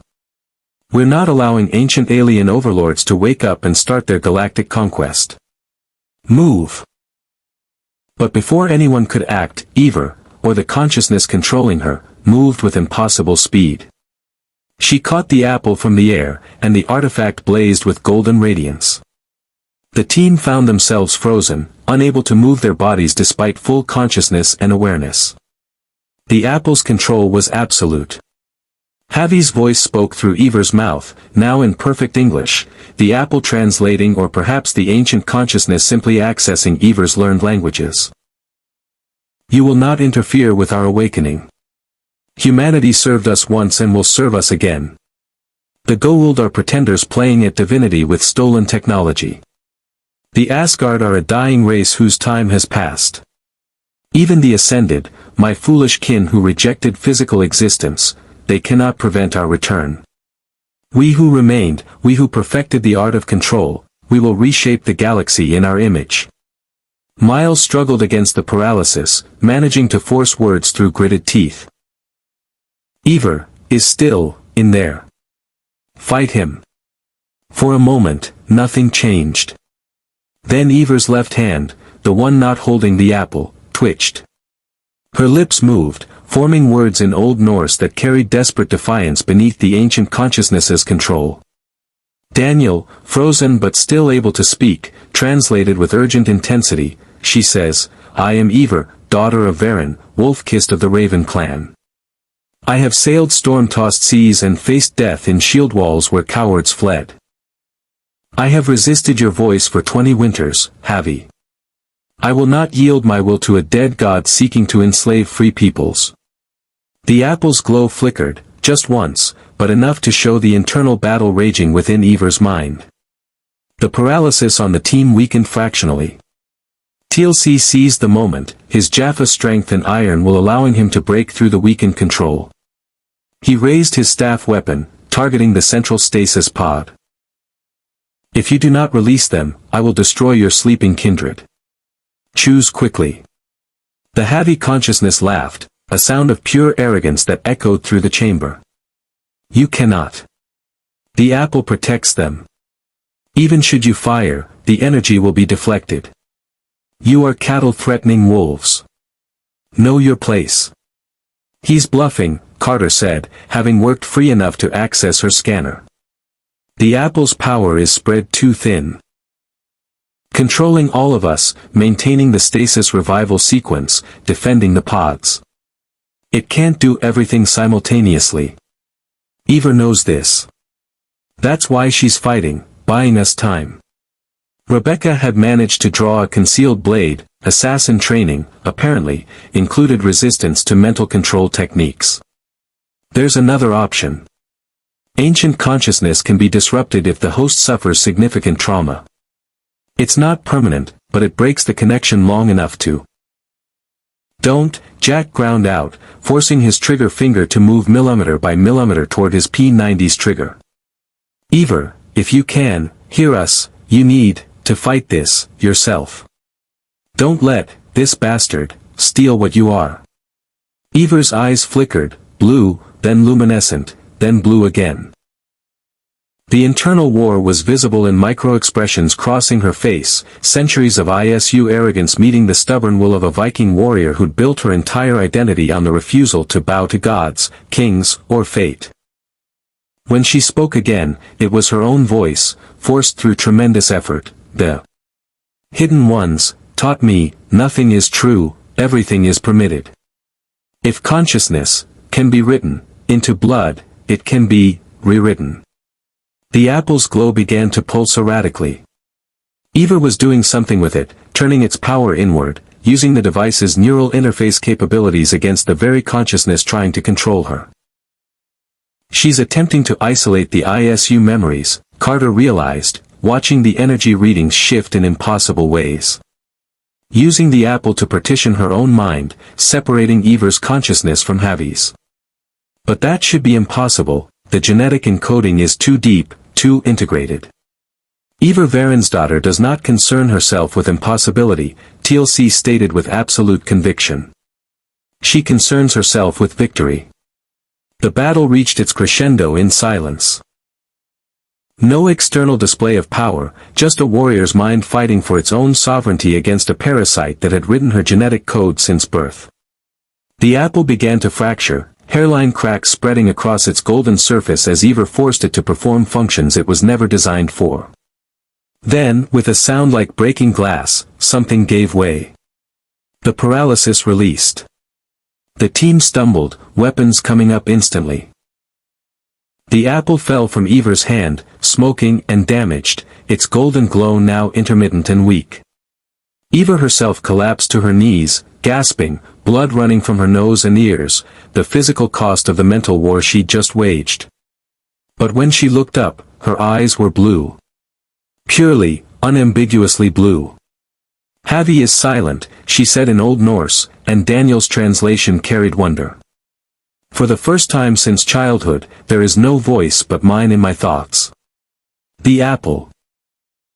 I've damaged it, but in breaking its hold on me, I've also broken the revival sequence. Carter confirmed it with her scanner. The stasis pods are returning to dormancy. Facility is powering down to standby. The signal stopped broadcasting. She looked at the cracked apple with professional fascination mixed with relief. She weaponized a piece of Eden against its own creator. That's unprecedented. A new sound cut through the moment, weapons fire from the upper levels, the distinctive crack of modern assault rifles. Templars, Miles said grimly. They've breached the facility.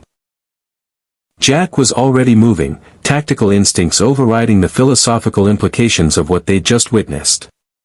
Defensive positions. We hold this chamber until we can figure out how to secure this place. Daniel, see if you can activate any defensive systems.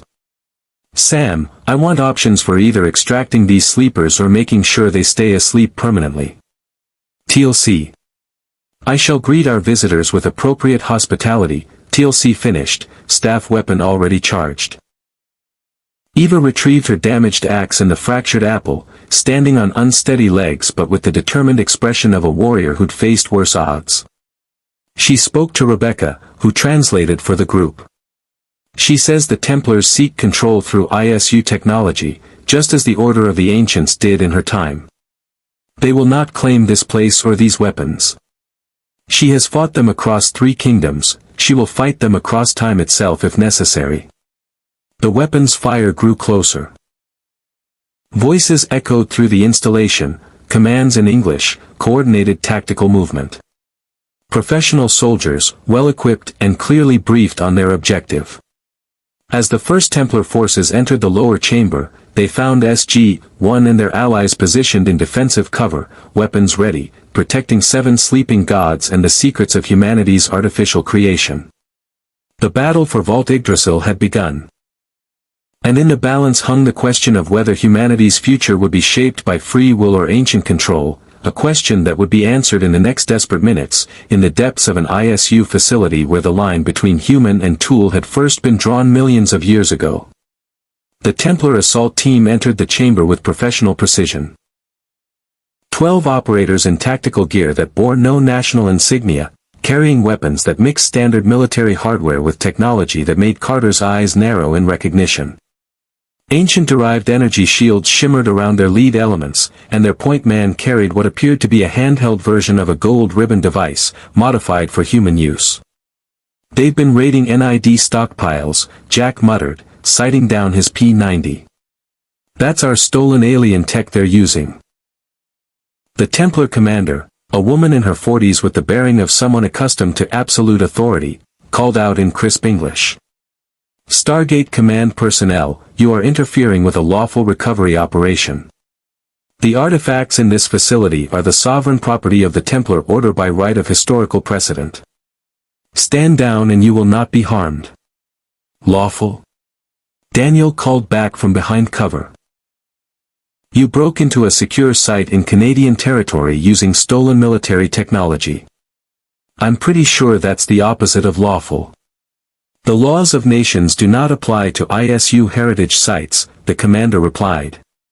These installations existed before your governments, before your civilizations. We are the inheritors of ISU wisdom, we understand what must be done to guide humanity toward its proper destiny. Eivor's response was immediate and visceral. She stood from cover, axe in one hand and a fractured apple in the other, and unleashed a stream of Old Norse that needed no translation. The tone carried pure contempt. When she finished, Daniel provided the words anyway.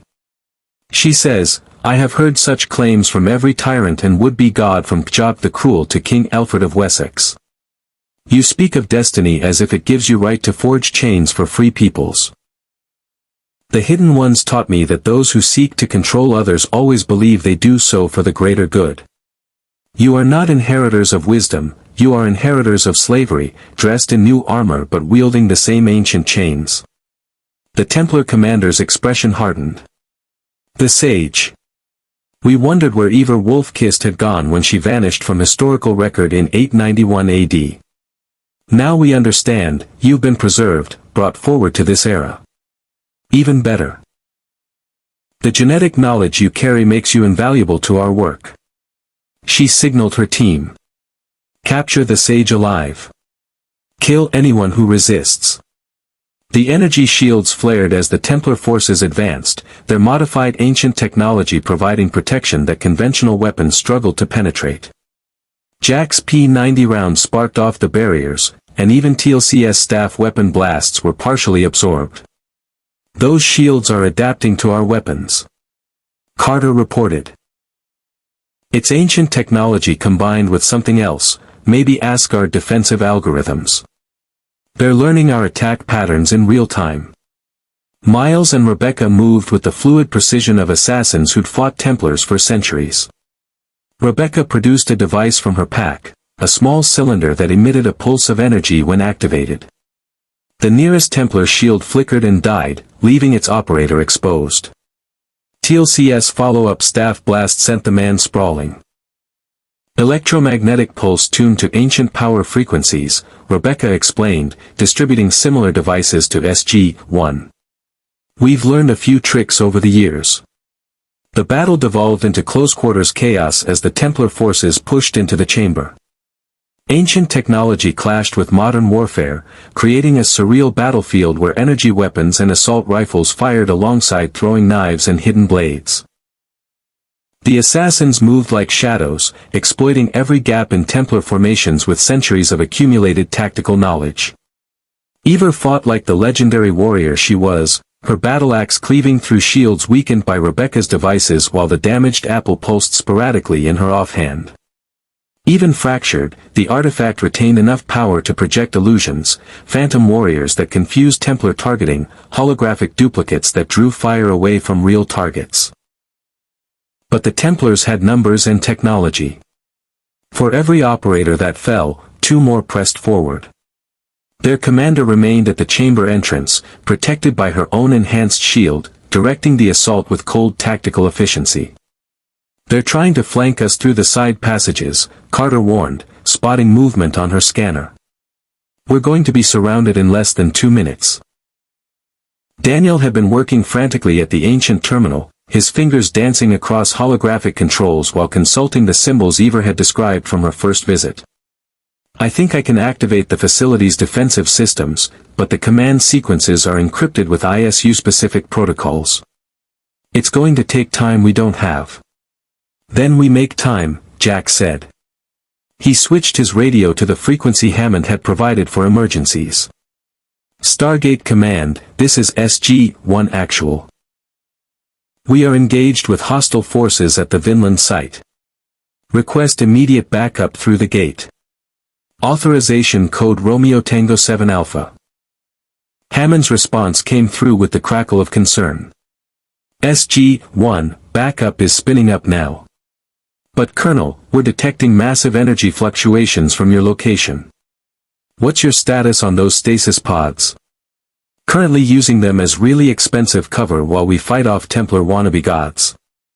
The ISU are still sleeping, but Jack ducked as an energy blast scorched the air above him.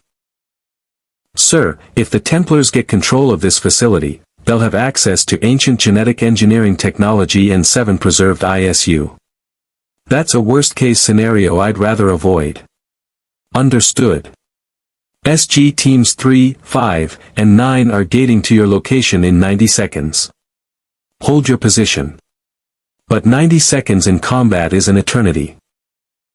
The Templars pressed their advantage, using their numerical superiority to execute a coordinated assault that drove SG-1 and their allies back toward the stasis pods. The Templar commander had advanced into the chamber now, her modified ribbon device glowing with gathered energy.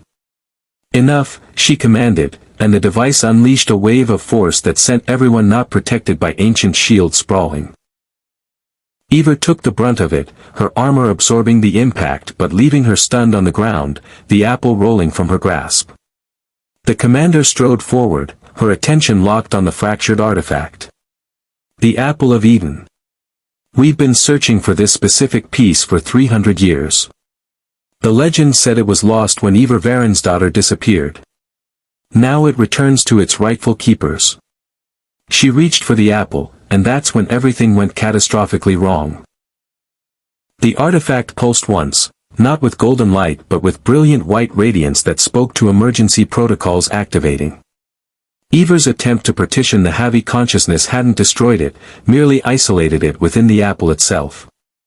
Now, responding to a Templar's touch, the ancient ISU awareness found a new potential host. The Templar commander's eyes went wide as the consciousness transfer began. Her mouth opened in a scream that never emerged, her body going rigid as millions of years of accumulated memory and arrogance flooded into her unprepared mind. The ribbon device on her hand flared out of control, energy cascading through the chamber in destructive waves. Everyone down. Carter shouted, and they hit the deck as ancient systems throughout the facility began overloading. The stasis pods flickered wildly between dormancy and activation. Holographic displays erupted into existence showing ISU genetic templates, weapon schematics, and star maps of installation sites across the galaxy. Then, just as suddenly, it stopped. The Templar commander stood motionless, the apple now fused to her hand by tendrils of energy. When she opened her eyes, they glowed with that familiar unnatural luminescence. The voice that emerged carried the weight of eons, speaking in a language that predated human civilization. But the apple translated, broadcasting the words directly into every mind present. I am Havi, called Odin by those who worshipped me, architect of human destiny, last guardian of the ISU legacy. You have awakened me in a host worthy of my knowledge, one who understands control, who seeks to guide humanity as I once did. The possessed commander looked at her Templar forces. My children, you who carry forward the great work of ordering chaos. Together, we shall complete what I began millennia ago. The Templars, to their credit, looked uncertain. Their commander being possessed by an ancient consciousness wasn't in the operational briefing. But before anyone could react, the Stargate activated on the level above. The familiar sound of the wormhole establishing echoed through the facility, followed immediately by the heavy footfalls of reinforcements. SG Teams 3, 5, and 9 poured into the upper chamber in full combat gear, Major Pierce leading with the tactical aggression that had made his team legendary for hot extractions. They took in the scene below, their flagship team pinned down by Templar forces, a civilian woman glowing with ancient energy, and 7 crystalline pods containing what appeared to be non-human entities. SG-1, this is SG-3, Pierce called over the radio. We're seeing a lot of targets down there. What's the play? The glowing woman is hostile, Jack replied. Ancient consciousness wearing a Templar commander. Everyone else in Templar gear is also hostile. The people who look like they've time-traveled from a Renaissance fair, those are friendlies. Copy that. Engaging hostile elements. Teams, weapons free on Templar positions. The arrival of 3 full SG teams shifted the tactical balance dramatically. The Templars found themselves caught between forces, their shields already weakened by sustained combat. Several made the pragmatic choice and retreated toward the upper levels, providing covering fire for their withdrawal. But Havi-possessed commander stood her ground, the ribbon device and apple working in concert to create a defensive sphere of energy that deflected all incoming fire. You delay the inevitable. This facility responds to my will, embedded in every system from the day of its construction. I need only activate the final protocol. She raised her hand, and ancient technology throughout the complex surged with new purpose. The stasis pods began their revival sequence again, but faster now, controlled by someone who understood exactly how they functioned. Crystalline walls throughout the facility became transparent, revealing hidden chambers packed with more technology. Weapons, genetic manipulation devices, consciousness transfer apparatus. This is Vault Yggdrasil in its true form, Havi proclaimed. A seed bank for ISU civilization, designed to preserve our species and our works until the galaxy was ready for our return. Your Stargate network has connected millions of worlds, created the infrastructure we need to reclaim our dominion. In 3 days, every ISU installation will complete its awakening. In 3 weeks, humanity will remember its place as our created servants. And there is nothing you can. The apple exploded. Not from external attack, but from internal overload. Eivor had risen to her feet during Havi's monologue, and while everyone's attention was on the possessed Templar, she'd activated a sequence in her own genetic code, the same mental partitioning she'd used to isolate the consciousness from her own mind, now weaponized as a viral command through her blood's connection to the artifact. The apple was designed to interface with ISU genetics.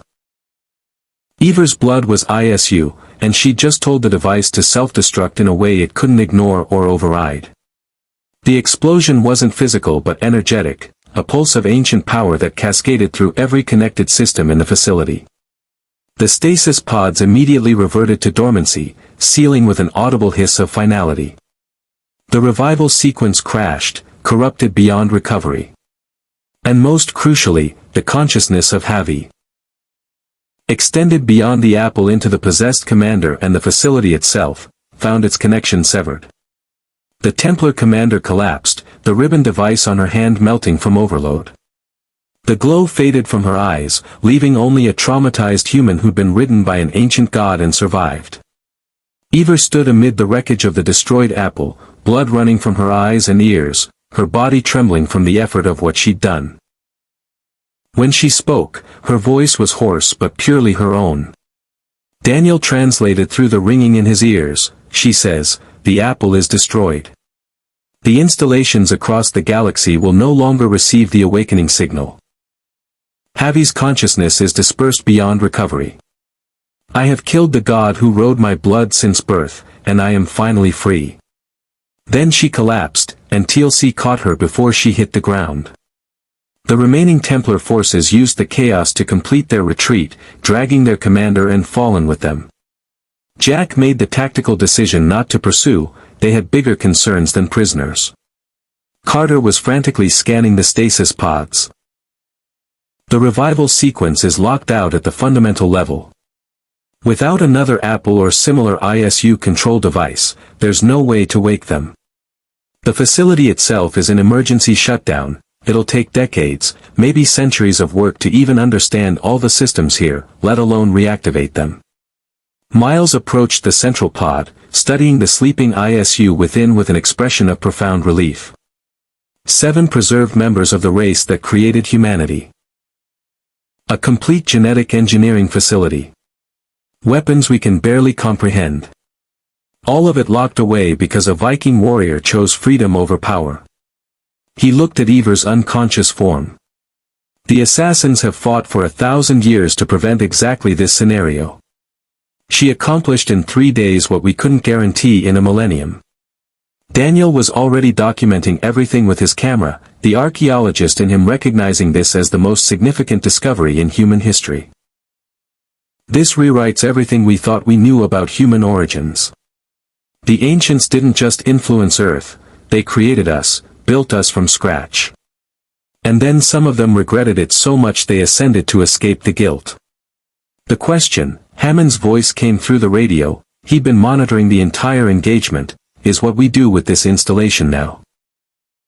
We can't leave it unsecured, but we can't exactly announce to the world that humanity is a designed species created by ancient aliens.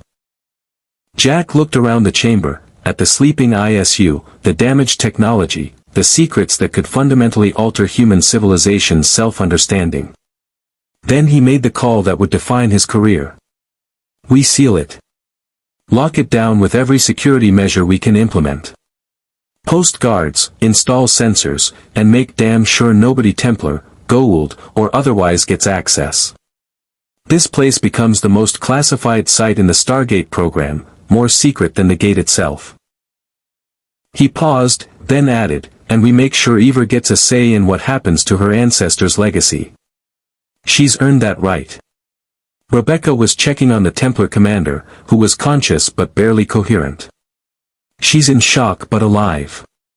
The consciousness transfer was incomplete, Javi didn't have time to fully integrate before the apple was destroyed. She'll recover, though she'll remember everything he tried to make her. She looked at Miles. What do we do with her? We take her into assassin custody, Miles said firmly. She has intelligence on Templar operations that we need. And she deserves to understand that the gods she worshipped were parasites wearing crowns. He addressed Hammond through the radio. General, the Assassin Brotherhood requests formal cooperation with Stargate Command. The Templars know about the Gate program now. They'll be back, looking for other ISU sites, seeking advantages. We can help each other. Hammond's response took a moment, the weight of the decision clear in the pause. Mr. Miles, against my better judgment and every security protocol I should be following, I'm inclined to agree. Present yourself at SGC in 48 hours for formal negotiations. But understand, any cooperation is contingent on complete transparency about your organization's capabilities and objectives.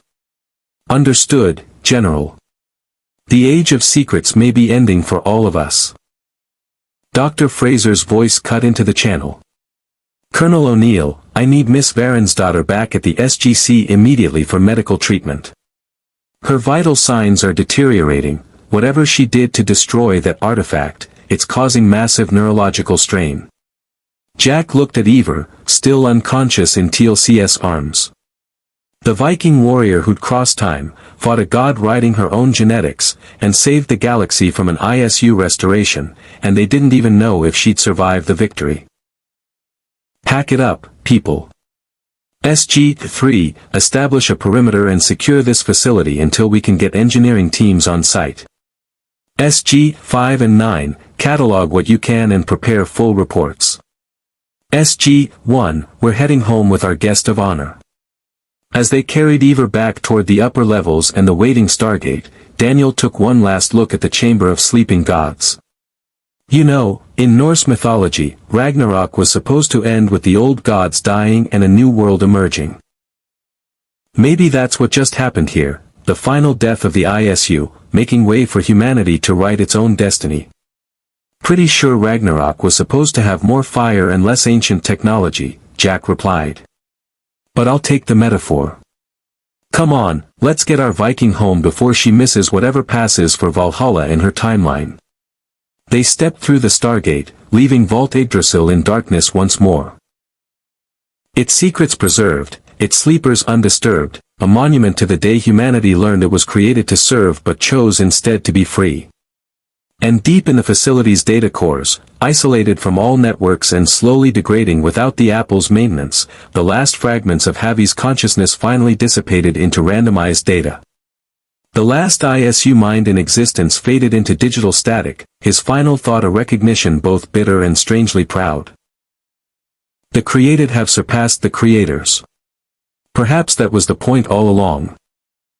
The infirmary at Stargate Command had treated everything from gold infestation to alien viruses to the aftereffects of ancient consciousness downloads. Dr. Janet Fraser had seen Colonel O'Neill with the entire repository of ancient knowledge burning through his brain, watched Daniel Jackson return from Ascension, and treated TLC through the agonizing withdrawal from his symbiote. But Eivor Varinsdottir's condition presented unique challenges that defied her considerable medical expertise. Her neurological patterns are unlike anything in our records, Janet reported to the observation room where Hammond, SG-1, and the assassin representatives had gathered. The partition she created in her own mind, separating her consciousness from the ISU genetic memories, it's left what I can only describe as scar tissue at the synaptic level. Her brain is reorganizing itself, trying to heal from trauma that shouldn't be survivable. On the bed beyond the glass, Eivor lay unconscious, monitoring equipment tracking vitals that fluctuated in patterns that made no medical sense. Her EEG showed activity consistent with REM sleep, but the waveforms occasionally spiked into configurations that suggested she was experiencing something far more intense than mere dreams. She is reliving her life, TLC observed quietly.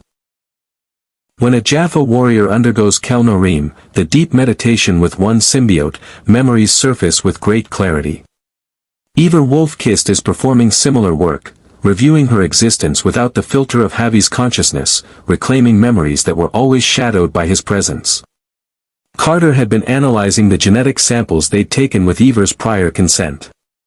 The ISU genetic markers in her DNA are degrading. Not dying exactly, but becoming inert. Like she's somehow deactivating the very sequences that made her a sage in the first place. She looked up, wonder evident in her expression. If this is replicable, we might be able to develop a treatment for other sages, assuming any others still exist in the modern era. There are, Miles confirmed. Not many, but the bloodlines persist. The Templars have been tracking sage births for centuries, trying to claim them before the assassins could offer protection. Most never awaken the ISU consciousness, it requires specific triggers, usually exposure to advanced ISU technology. Eivor's case was unique because she'd been in proximity to a piece of Eden for years before time traveling to your era. Rebecca added context from her tablet. Our records show she acquired the apple around 875 AD after defeating a Templar, Order of the Ancients, cell in Norway. She kept it hidden from most of her allies, knowing its corrupting influence. The fact that she resisted using it for personal gain for nearly 16 years before the Vinland incident speaks to remarkable strength of will. Daniel was studying historical documents the assassins had provided, fragments of sagas and records that mentioned Eivor's exploits, now taking on new significance. These accounts describe her as someone who walked between worlds even before the literal gate travel. She allied with Saxons and Danes, Christians and pagans, served kings and rebels alike. Always guided by the Hidden One's principle, protect free will, resist control. A philosophy that apparently extends to resisting ancient gods trying to wear her as a meat suit, Jack observed. I like her style. Question is, when she wakes up, if she wakes up, will she still want to go home? We're talking about sending her back to the 9th century with knowledge of human origins, genetic engineering, and the existence of galaxy-spanning ancient civilizations. Hammond had been contemplating exactly that question since the debriefing. The temporal implications are significant. She left her own time 3 days ago from her perspective, arrived here, fought Templars and ISU consciousness, and destroyed an artifact that existed in her era. If we send her back, we're potentially creating a paradox. Or we already did, Daniel countered. The disappearance of Eivor Wolf-Kist in 891 AD is historical record. She vanished, and the Apple of Eden was never seen again in her time period. We might be looking at a closed causality loop. She was always meant to travel forward, destroy the apple here, and never return. Then where does she go? Carter asked softly, looking at the unconscious warrior. She doesn't belong in our time. Everything she knew, everyone she cared about, has been dead for over 1,000 years. The question hung unanswered until Eivor herself provided the response. Her eyes opened, purely blue now, no hint of unnatural luminescence, and she spoke in Old Norse that Daniel rushed to translate. She says she's been dreaming of her life. Saw it clearly for the first time without Havi's whispers coloring every memory. She remembers making a choice at the Vinland temple. She could have turned back, left the apple and the gateway undiscovered. But something drove her forward. She believes now it was her own will, not Havi's influence. Her destiny was to cross time and kill a god. Daniel's voice softened. She asks if we have coffee in this era. Apparently that's her primary concern right now. That broke the tension, drawing surprised laughter from the assembled group. Jack grinned. I knew there was a reason I liked her. Someone get our time-traveling Viking some coffee. The good stuff from Hammond's private stash. Janet entered the isolation room for examination while the others watched, checking Eivor's responses and vitals with practiced efficiency. After several minutes of assessment, she emerged with cautiously optimistic news. Neurologically, she's stable. The reorganization appears to be complete. Whatever process her mind underwent, it's finished. I'm clearing her for limited activity, though I want daily monitoring for at least a week. She paused, professional concern showing through. But emotionally, psychologically, she's just killed part of herself, destroyed her connection to what she believed were ancestral memories. That's going to require processing that goes beyond medical treatment. The assassins have experience with such transitions, Rebecca offered.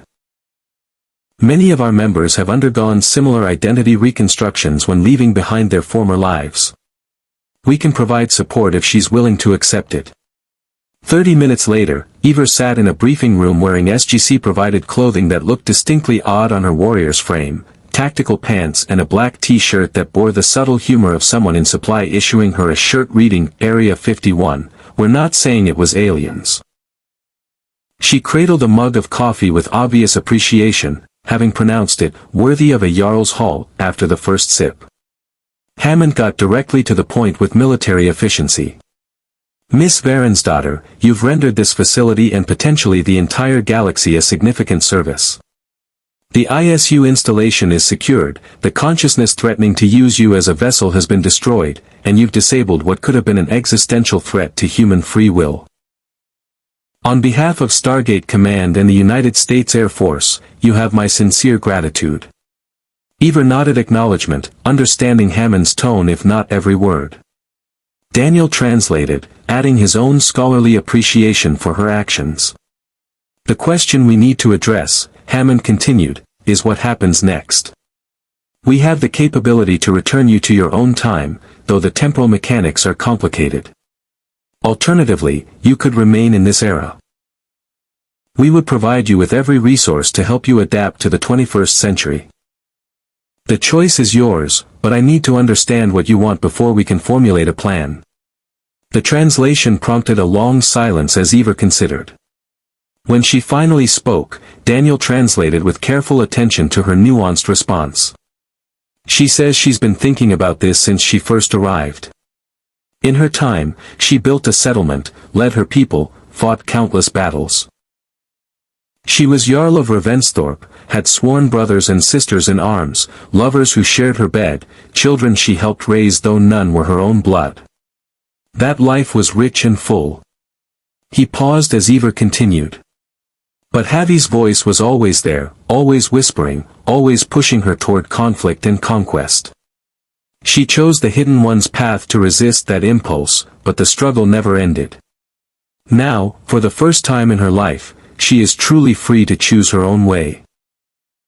Eivor set down her coffee and spoke at length, her hands moving expressively as she described her reasoning.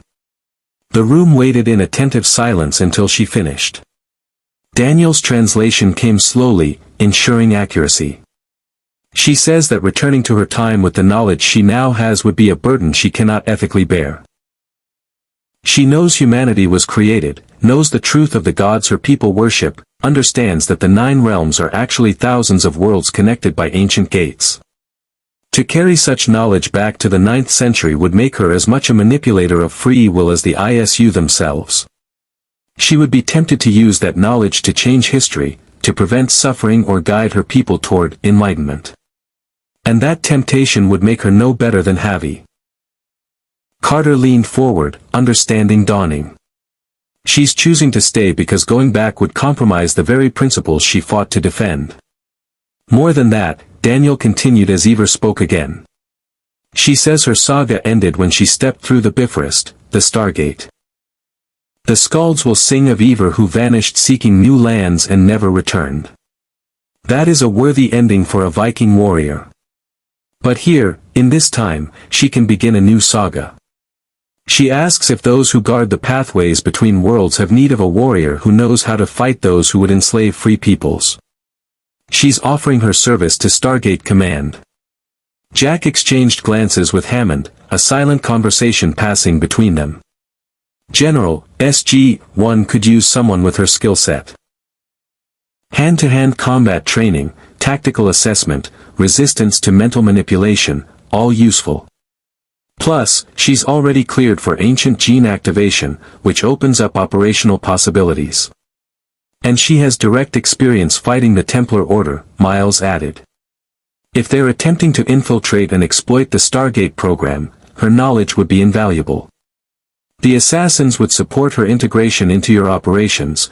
Consider it part of our offered cooperation. TLC's contribution was characteristically direct. Eivor Varinsdottir has proven herself a warrior of honor and capability. She would be a worthy addition to any team that values both strength and principle.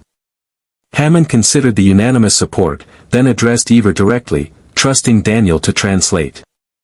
Miss Varinsdottir, if you're serious about joining Stargate Command's operations, there would be significant requirements.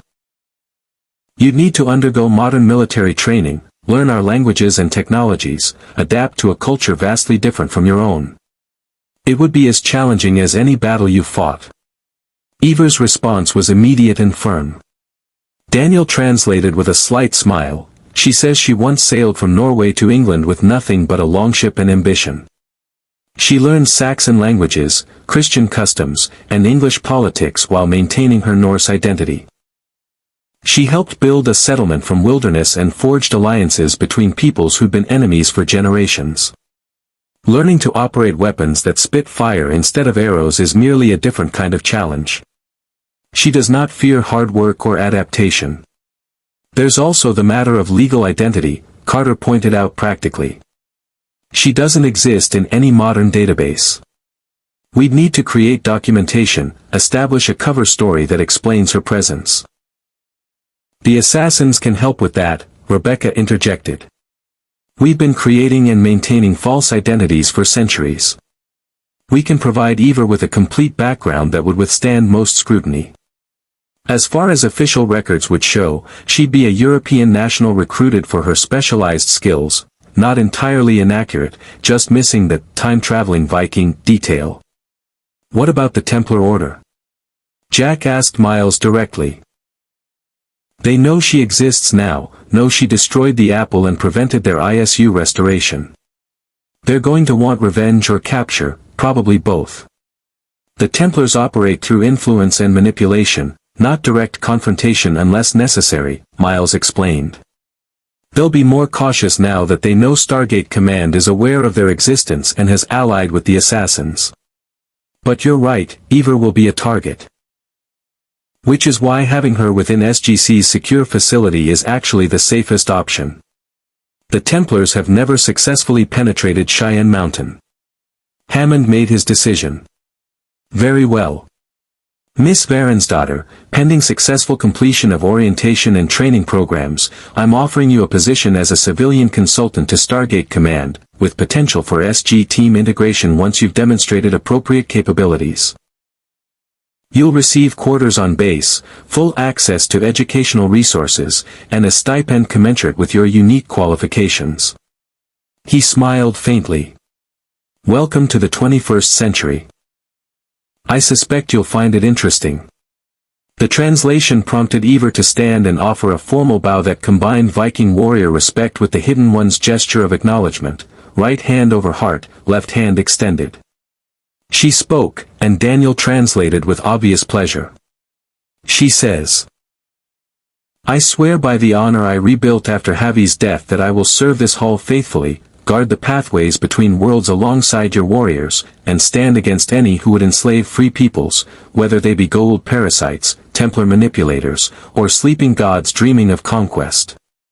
My axe is yours, my knowledge is yours, my life is yours to command in defense of freedom. This I swear as Eivor Wolf-Kissed, last drengr of Ravensthorpe, first guardian of the Stargate from the age of Vikings. Jack stood as well, extending his hand for a shake that Eivor accepted after a moment's confusion over the custom. Welcome to SG-1, Eivor. Fair warning, we attract trouble like you wouldn't believe. Alien parasites, ascended beings, time loops, alternate realities, it's all in a day's work. She asks. Daniel translated Eivor's response with barely suppressed amusement. If any of those troubles involve good mead, worthy opponents, and the chance to die in glorious battle. Because if so, she's found her Valhalla. Oh, we can definitely arrange the worthy opponents, Jack assured her. The mead might take some sourcing, and we generally try to avoid the glorious death thing, but 2 out of 3 isn't bad. The briefing concluded with Hammond assigning Carter to oversee Eivor's technical orientation, Daniel to handle cultural and linguistic education, and TLC to manage combat training assessment. The assassin representatives would maintain liaison contact, providing both support for Eivor's transition and coordination on the developing Templar threat. As the room cleared, Eivor remained, staring at the star map displayed on the briefing room's main screen. Thousands of gate addresses, millions of worlds, an entire galaxy waiting to be explored. Daniel noticed her expression and stayed behind. It's overwhelming, isn't it? He said in Old Norse, the language coming easier after 3 days of intensive practice. Knowing that all those stars have worlds you could walk on, people you could meet. The scope of it all. Eivor responded quietly, her voice carrying wonder rather than the warrior's certainty she usually projected. Daniel translated her words for himself, processing their meaning. In my time, the greatest explorers reached Vinland, Miklagard, perhaps the shores of Africa. The world seemed vast beyond imagining. Now I learn it is but one small sphere among countless others, and the pathways to reach them stand ready. The gods I thought governed the 9 realms were merely the first explorers, and they built roads for others to follow. She turned to Daniel, and her next words carried a question that went to the heart of her transformation. What do you do when you discover that everything you believed about the world structure was children's tales, and the truth is both more wondrous and more terrible than myth ever suggested? Daniel considered carefully before responding in Old Norse, drawing on his own experiences of revelation and transformation. You do what you've always done, you adapt, you learn, and you hold to the principles that define who you are. The Stargate didn't change who you are, Eivor. It just changed the scope of where you can apply those principles.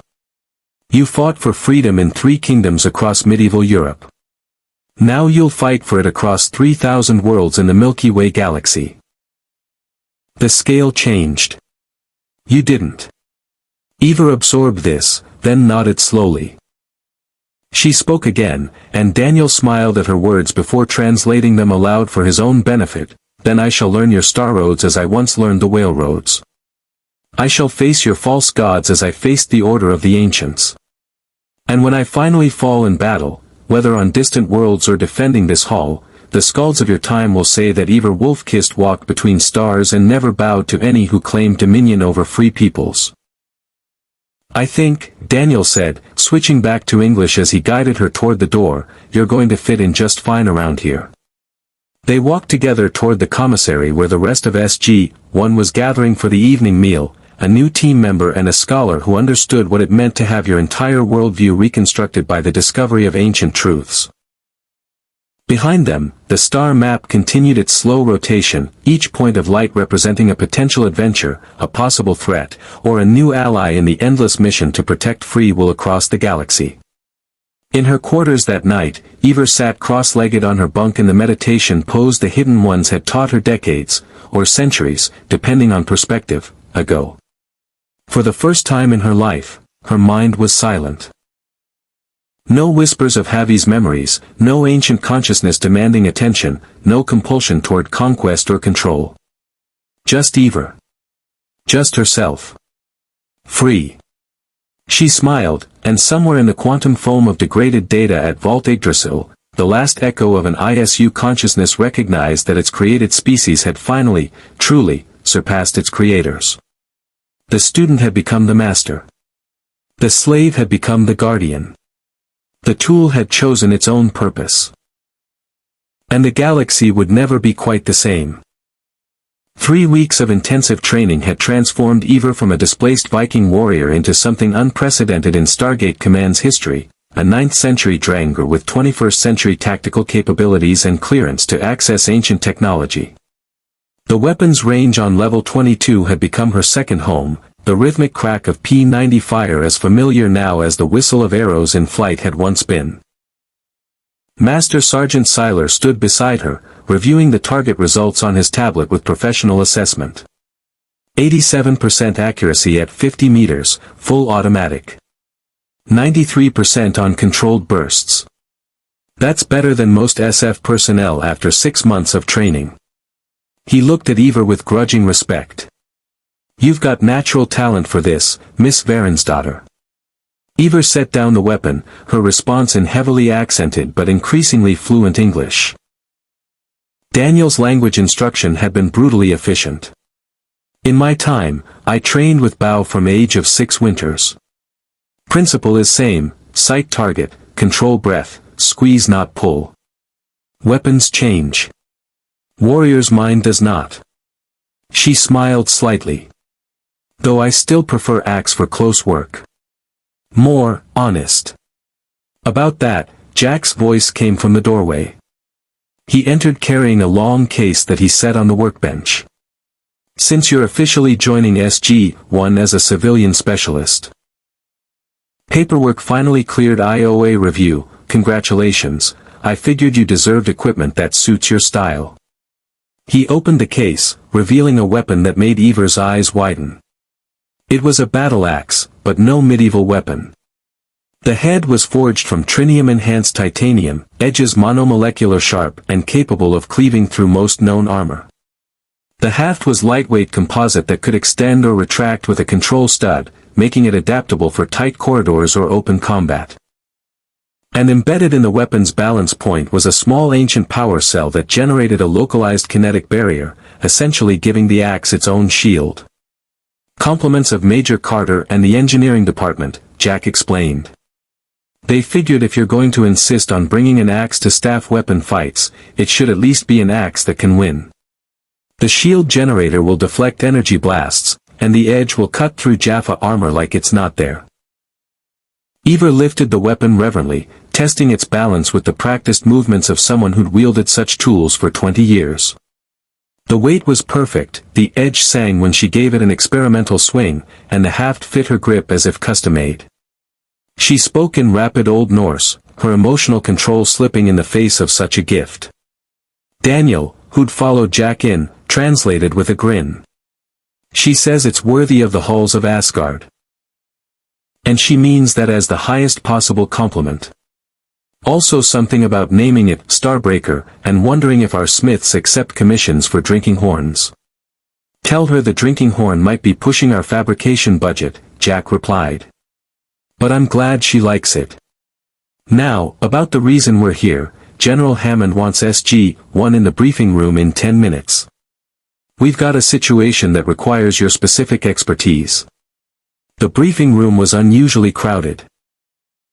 In addition to SG-1 and Hammond, William Miles and Rebecca Crane represented the Assassin Brotherhood, while several unfamiliar faces suggested intelligence personnel from other agencies. The atmosphere carried the tension of significant developments. Hammond got directly to it.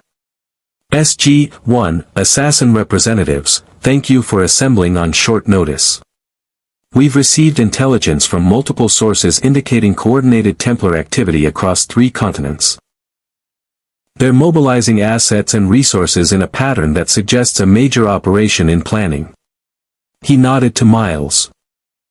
Mr. Miles has been sharing assassin intelligence that correlates with our own observations. I'll let him brief the specifics. Miles activated the holographic display, showing a network map that connected dozens of locations and individuals. For the past 3 weeks, since the Vault Yggdrasil incident, the Templars have been reorganizing. They lost significant resources in that operation, equipment, personnel, and most critically, credibility with their inner council. The failure to secure the ISU installation and the Apple of Eden has created internal pressure to deliver results. Rebecca took over, highlighting specific nodes on the network. Our intelligence suggests they're pivoting to a different approach. Instead of seeking intact ISU installations, they're targeting individual pieces of Eden that have surfaced throughout history. We've identified 3 artifacts they're actively pursuing: the Shroud of Eden in Rome, the Sword of Eden in Japan, and... She paused significantly, the Staff of Eden, which our records indicate was last seen in gold hands approximately 2,000 years ago. Carter sat forward, understanding immediately.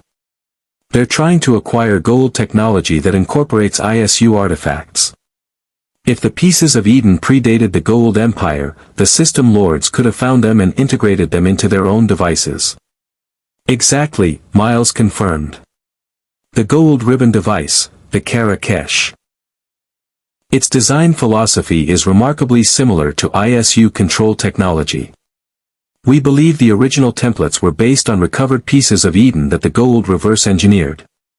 If the Templars can acquire a ribbon device and identify the ISU components within it, they could potentially recreate Apple-level control technology. TLC's expression had darkened. The ribbon device is a weapon of domination favored by the System Lords. In the hands of those who understand its full capabilities, it could compel obedience, inflict agony, or kill with a thought. If the Templar Order seeks such power, they must be prevented from obtaining it. Which brings us to the immediate situation, Hammond said. NID surveillance, the parts of NID we're confident aren't Templar compromised, has identified a Templar operation targeting a former gold cache site in Egypt. Intelligence suggests this cache contains artifacts from Ra's original occupation of Earth, potentially including intact ribbon devices and other gold ISU hybrid technology. Daniel was already pulling up reference materials. RA ruled Earth for thousands of years before the rebellion. He would have had access to countless archaeological sites, could have collected any ISU artifacts that survived from the prehistoric period. If he recognized their value and stored them. Then we're looking at a potential treasure trove of pieces of Eden integrated with gold technology, Carter finished. That's a worst-case scenario. The Templars get their hands on multiple artifacts, reverse-engineer them, and suddenly they're not just a secret society, they're a secret society with mind control technology. Eivor had been listening intently, her improving English comprehension aided by context and Daniel's occasional quiet translations. Now she spoke, her words carrying the flat certainty of a warrior identifying the mission. She says this is exactly the scenario the Hidden Ones have fought against for 1,000 years, Daniel translated. The Order of the Ancients, the Templars, they've always sought ISU artifacts to enforce their vision of controlled order. Every time they've acquired a piece of Eden, suffering has followed. She's asking what the plan is to stop them. Hammond's response was direct. SG-1 deploys to Egypt in 6 hours. Your mission is to reach the cache site before the Templars, secure any artifacts present, and prevent their acquisition by hostile forces. This is a covert operation, Egyptian authorities aren't aware of the gold historical presence, and we prefer to keep it that way. The Assassin Brotherhood will provide local support and intelligence. Rules of engagement? Jack asked, though his tone suggested he already knew the answer. Templars are designated hostile forces. You are authorized to use lethal force if necessary to prevent their acquisition of ancient or gold technology. But Colonel, Hammond's voice hardened, this is still Egyptian sovereign territory. We cannot afford an international incident. Precision over force, stealth over confrontation. So basically, Jack summarized, sneak into an ancient gold cache in modern Egypt, fight off Templar forces who want mind control technology, secure alien artifacts that predate human civilization, and don't get caught by the Egyptian authorities. Typical Tuesday. Indeed, TLC confirmed with the barest hint of humor. Rebecca addressed Eivor directly, speaking slowly in English to aid comprehension. The assassins have a presence in Cairo. Descendants of the Egyptian Brotherhood that fought the order for centuries. They'll provide local support, safe houses, and extraction routes if needed. You'll be working in the city where our order has some of its deepest roots. Eivor's response mixed determination with anticipation. Daniel translated, she says she once fought the order across England, battling their agents in cities and wilderness alike. Now she'll fight their descendants in the land where the false god Ra once ruled. The symmetry pleases her. Also, she's never seen a desert and is curious about camels. That drew surprised laughter, breaking the tension. Jack stood, signaling the briefing's conclusion. All right, people.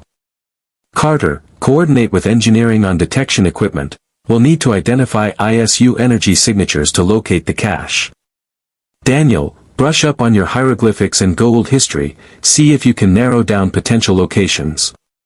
TLC, weapons loadout for urban combat and archaeological site infiltration. Eivor, he looked at the Viking warrior with a slight smile, pack your new axe and try not to declare open war on any millennia-old secret societies. We're trying to be subtle. Eivor's grin was all predatory Viking confidence. Subtle like axe to face, yes. That's not exactly what I meant, but we'll work on it. 6 hours later, SG-1 stood in the gate room in civilian clothing that concealed their weapons and equipment. Eivor wore modern tactical pants and a loose jacket that hid her retractable axe and a P90 slung beneath it. She looked like any other European tourist prepared for desert heat. If one ignored the warrior's bearing and the way her eyes constantly scanned for threats.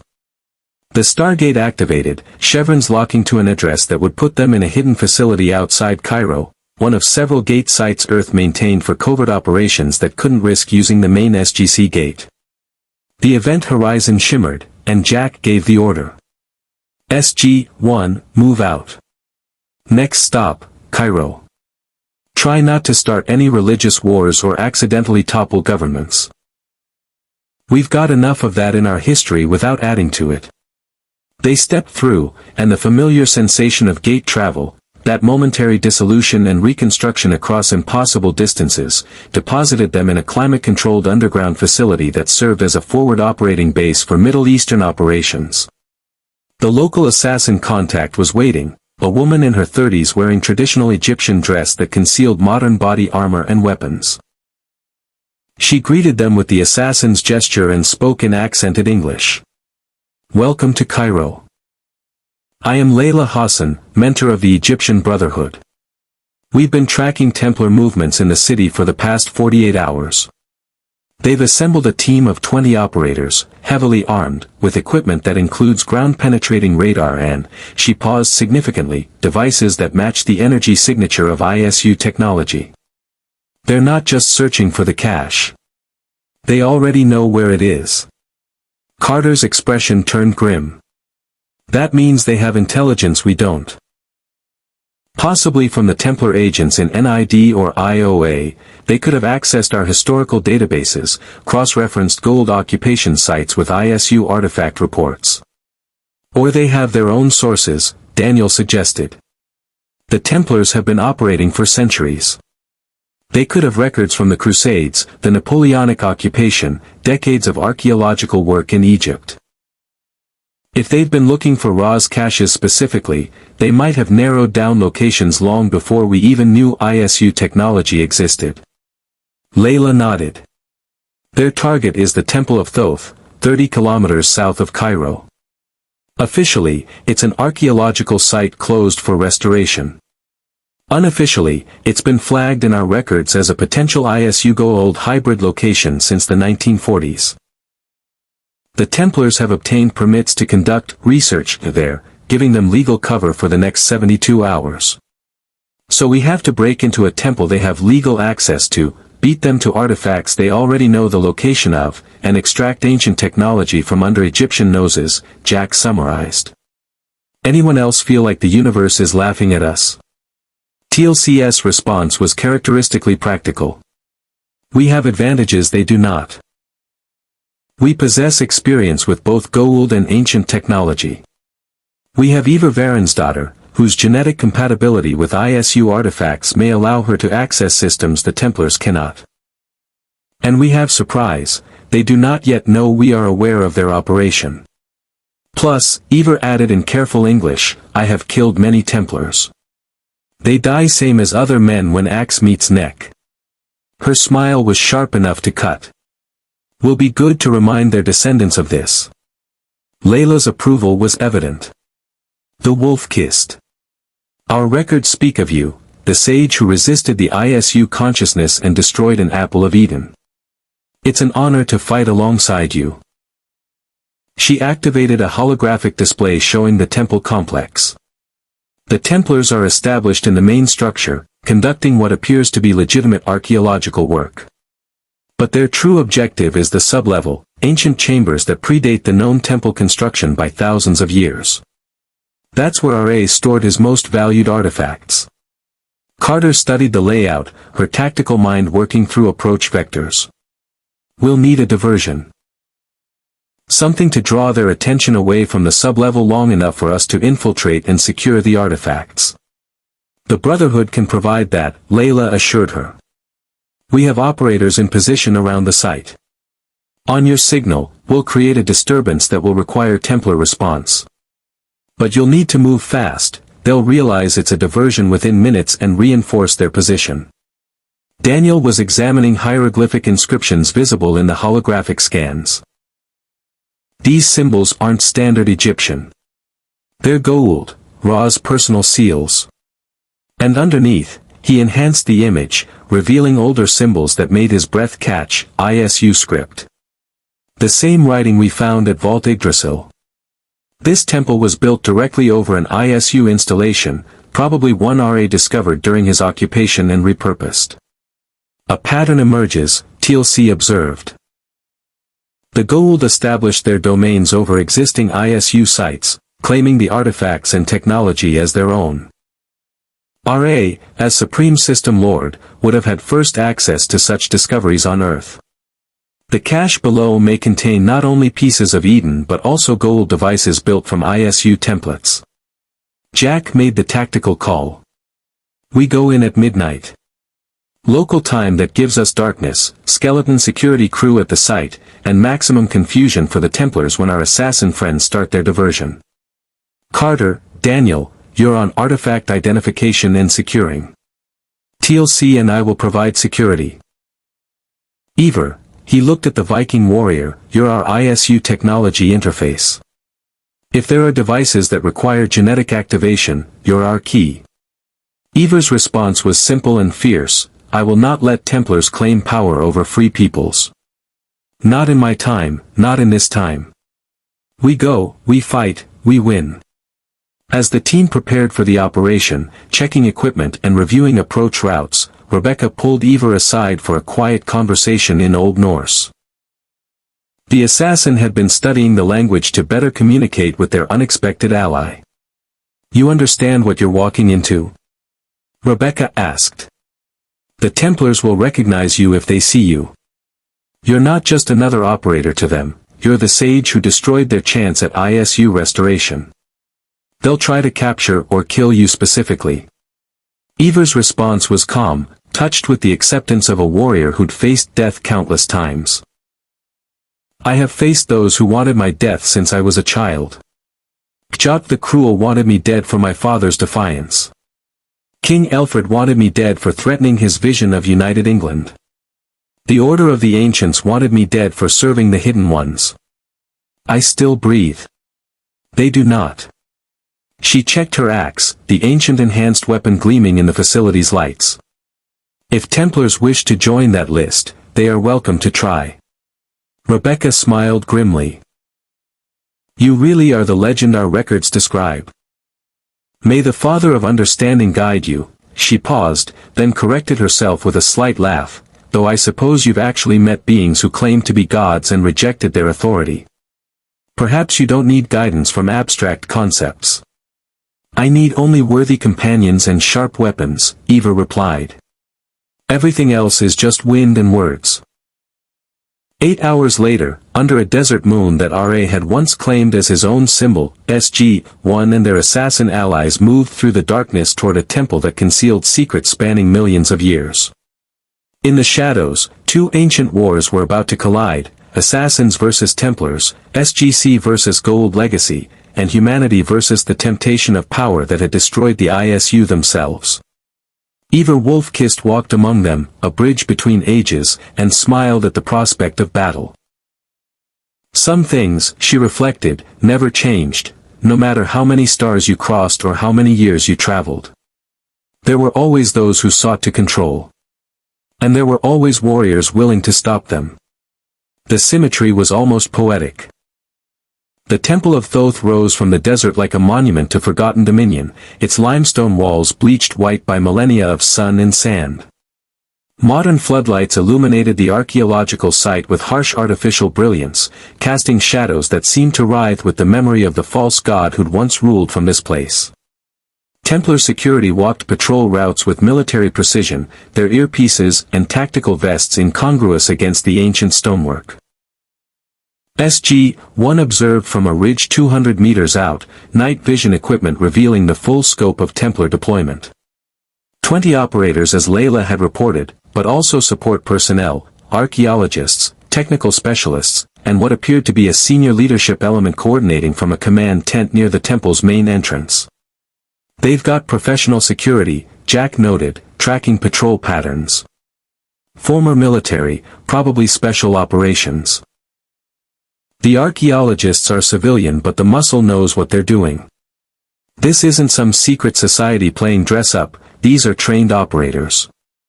Carter was scanning with ancient technology detectors, the devices registering energy signatures from beneath the temple complex. I'm reading multiple sources. Naquada signatures consistent with gold technology, but also those distinctive ISU patterns we identified at Vault Yggdrasil. Whatever's down there, it's active and drawing power from somewhere. From the temple's foundation, Daniel said, studying architectural plans on his tablet. The original structure, the ISU installation, it would have had its own power generation. When the Egyptians built the temple over it, and later when Ra repurposed the site, they were literally building on top of a functioning ancient facility. It's been running for millions of years, just waiting for someone to access it. Eivor crouched beside them, her enhanced axe strapped to her back, eyes tracking Templar movements with predatory focus. She spoke in her improving English, accent still thick but comprehension clear. In Vinland, I found ISU temple buried beneath earth. Here, buried beneath other temple. They hide their works well, the first ones. Make future peoples think local gods built what was already ancient. A pattern across multiple continents, TLC observed. The Goa'uld established their power over existing ISU sites, claiming credit for constructions they merely occupied. Ra, as the most powerful system lord of his era, would have secured the most significant locations on Earth. Their radios crackled with Layla's voice. All teams in position. Ready to initiate diversion on your mark. You'll have approximately 7 minutes before they realize it's a feint and reinforce their primary objective. Jack checked his watch. 60 seconds. Everyone clear on the approach? Carter and Daniel with me through the south entrance while the Templars are distracted. TLC and Eivor, you're our rear guard, anyone tries to follow us down, you make them regret it. Indeed, TLC confirmed. Eivor's grin was all Viking battle joy. Will be pleasure. Mark, Jack said quietly into his radio. 2 kilometers north, assassin operatives triggered their diversion. A carefully staged incident involving a local police patrol, suspicious activity reports, and just enough commotion to demand Templar attention without seeming like an obvious feint. The effect was immediate. Half the security force pivoted toward the disturbance, coordination over their communications net suggesting they were taking the threat seriously. SG-1 moved like shadows across the desert sand, covering the 200 meters to the temple's south wall in under 3 minutes. The entrance Daniel had identified from architectural surveys was exactly where he predicted, a maintenance access that the modern archaeological team had cleared but left unsealed. They slipped inside, and the desert heat gave way to the cool silence of ancient stone. The interior corridor was rough-hewn limestone carved in a style that predated dynastic Egypt, symbols on the walls mixing primitive hieroglyphs with something far older. Daniel's flashlight played across inscriptions that made his breath catch. "These are transition period markings," he whispered urgently. "When Ra first arrived on Earth and began teaching the local population his version of their gods. The hieroglyphs are phonetic representations of gold words, but underneath, he traced older symbols with trembling fingers. These are ISU. Instructions, warnings, maybe access codes." Ra found this place and tried to claim it, but he never fully understood what he discovered. Carter's detector was screaming now, energy readings spiking as they descended deeper into the complex. The corridor opened into a chamber that stole words, a vast underground space where Egyptian construction met ISU architecture in an impossible fusion. Stone pillars carved with Ra's cartouche supported a ceiling inlaid with crystalline circuits that pulsed with soft blue light. At the chamber's center stood a dais holding dozens of artifacts, ribbon devices, healing sarcophagi components, staff weapons, and among them, objects that gleamed with the distinctive golden sheen of pieces of Eden. "My God," Daniel breathed. "It's Ra's personal treasury. Everything he collected during his occupation of Earth, stored in one location. This is the archaeological find of the millennium." "It's also a trap waiting to spring," Jack countered, his tactical instincts screaming warnings. "This is too easy. Professional operation like the Templars are running, they'd have this chamber under surveillance at minimum." "Where are the—" The lights blazed to full brightness, ancient technology activating in cascading sequence. Holographic interfaces erupted from the walls, and a voice echoed through the chamber in perfectly modulated English, a woman's voice, calm and utterly certain. "Welcome, Stargate Command personnel. We've been expecting you." The Templar commander from Vault Yggdrasil stepped from a concealed entrance, flanked by 8 operators with weapons trained on SG-1. She looked remarkably composed for someone who'd been possessed by an ISU consciousness 3 weeks ago, perhaps too composed, her movements carrying a precision that seemed almost mechanical.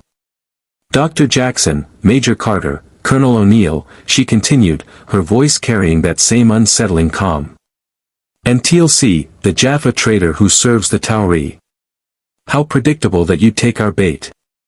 Jack's P-90 was already trained on her, though the tactical situation was deteriorating rapidly. "Bait. Right. Because you wanted us to crash your artifact shopping trip. We wanted you to lead us to Eivor Varinsdottir," the commander replied. "The sage who destroyed the Apple of Eden and prevented our ISU restoration. Our intelligence suggested she'd survived the incident and been recruited by your organization. We simply needed the right lure to draw her out." She smiled without warmth. "A cache of ISU artifacts, a direct threat to your mission parameters, and your predictable tactical response. Now, where is she?" The answer came not in words but in violence. Eivor and TLC had been positioning themselves during the conversation, using the distraction to flank the Templar force. TLC's staff weapon blast caught 2 operators before they could turn, while Eivor's axe, ancient shield flaring to deflect return fire, cleaved through another's rifle and the man himself in a single devastating arc. The chamber erupted into chaos. SG-1 scattered to cover among the artifact displays while Templar forces returned fire with disciplined bursts. Ancient technology reacted to the violence, defensive systems activating in response to weapons discharge, crystalline barriers rising from the floor, holographic warnings flashing in ISU script, and somewhere deep in the installation's core, power levels surging toward dangerous thresholds. "We're triggering the facility's security protocols," Carter shouted over the gunfire. "If we keep this up, the whole place is going to lock down or self-destruct." Daniel was pinned behind a pillar, studying the ISU inscriptions on the walls with desperate focus. "There's an access sequence, a way to override the defensive systems, but it requires genetic authentication. Eivor, I need you here." Eivor fought her way across the chamber with brutal efficiency, her axe work a masterclass in close-quarters combat that would have impressed even the most hardened SG team veteran. She reached Daniel's position, blood from a grazing wound streaming down her temple but her expression pure concentrated ferocity. "Put your hand here," Daniel instructed, pointing to a crystalline panel embedded in the pillar. "The ISU script says those who built may reclaim. Your genetic markers should register as." Eivor slapped her bloodied palm against the panel, and the effect was immediate and dramatic. The facility recognized her ISU heritage, and systems throughout the complex responded to that recognition. The defensive barriers retracted. The power surge stabilized. And most significantly, the artifacts on the central dais began to glow with synchronized light. The Templar commander's composure cracked for the first time. "No. You can't, those artifacts respond only to properly prepared initiates. The genetic sequence requires ISU blood," Eivor said in clear English, her accent giving the words harsh edges. "Which I carry, though I killed the consciousness that thought to use me. Your Templars seek to control these tools. I seek to deny them to all who would enslave." She pressed her hand harder against the panel, blood smearing across ancient crystal. "The ISU built these weapons. I am ISU descendant. I unmake their works." Carter realized what Eivor intended a heartbeat before it happened. "She's initiating a purge protocol. Everyone fall back to." The artifacts exploded, not physically, but energetically. Every piece of Eden, every Goa'uld ISU hybrid device, every stored fragment of technology in the chamber suddenly discharged its accumulated power in a cascading release. The ribbon devices melted into slag. The pieces of Eden cracked and shattered, their golden light dying to darkness. Even the sarcophagus components, Ra's tools for immortality, collapsed into inert metal. The Templar commander screamed, a sound of pure anguish that spoke to centuries of her order's ambitions dying in a single moment. She lunged toward Eivor with a combat knife drawn, but TLC's staff blast caught her mid-stride. She went down hard, her operators already retreating toward exits as their primary objective literally destroyed itself before their eyes. Jack made the tactical call immediately. "Fall back. This place is coming down, everyone out now." They ran, ancient systems failing in sequence as the power drain from the purge cascaded through the installation. Behind them, the chamber where RA had stored his greatest treasures was collapsing, limestone and ISU crystal alike crumbling as structural supports failed. The temple above shuddered, modern archaeological equipment tumbling as the foundation beneath it literally disintegrated. They burst from the maintenance entrance into desert night just as the Temple of Thoth folded inward, its entire structure collapsing into the void left by the destroyed ISU installation beneath. Dust billowed across the archaeological site in choking clouds while alarms screamed and Templar forces scattered in confusion. Layla and her assassin team were waiting with vehicles, engines running. "I hope whatever you did in there was worth destroying one of Egypt's historical treasures." "We destroyed something far older," Daniel replied, coughing dust from his lungs. "And prevented the Templars from acquiring mind control technology. I'd call that a win." They evacuated at speed, leaving the collapsing temple and its confused Templar forces behind. By the time Egyptian authorities arrived to investigate the disaster, SG-1 was already at the Hidden Gate facility, preparing to return to Stargate Command. In the climate-controlled staging area, with the Stargate dialing sequence already underway, Eivor sat heavily on an equipment crate. The wound on her temple had been field-dressed, but exhaustion and something deeper, a profound weariness, showed in her posture. Rebecca approached cautiously. You destroyed everything. Every artifact, every piece of Eden, all of Ra's collected ISU technology. The Templars will be reeling from this loss for years. Good, Eivor said simply. Let them reel. Let them understand, their ancient tools are broken, their power is illusion, and any who seek to control free peoples will face those who remember that freedom is worth any price. She looked at her bloodied hand, still sticky with the evidence of her genetic heritage. I am last sage who carries ISU blood without ISU consciousness. I will use that inheritance to destroy every piece of Eden I find. Is fitting end to their legacy, undone by their own created children. Jack overheard and approached, offering Eivor a hand up. That's a hell of a mission statement. Welcome to SG-1, Eivor. Something tells me you're going to fit right in with our usual approach to ancient alien artifacts. Which is? Eivor asked. Blow them up before they blow us up, Jack replied with a slight grin. Come on, let's go home. I'm told Hammond's breaking out the good whiskey for successful missions, and this definitely qualifies. They stepped through the event horizon, leaving behind a collapsed temple, scattered Templar forces, and the ashes of artifacts that had survived millions of years only to be destroyed by a Viking warrior who refused to let history's chains bind the future. In the ruins, as Egyptian authorities cordoned off the site and archaeologists mourned the loss, the Templar commander regained consciousness. She stared at the rubble that entombed her order's ambitions and spoke a single word that carried the weight of absolute defeat. Eivor. The wolf kissed had struck again. And the Templars would remember.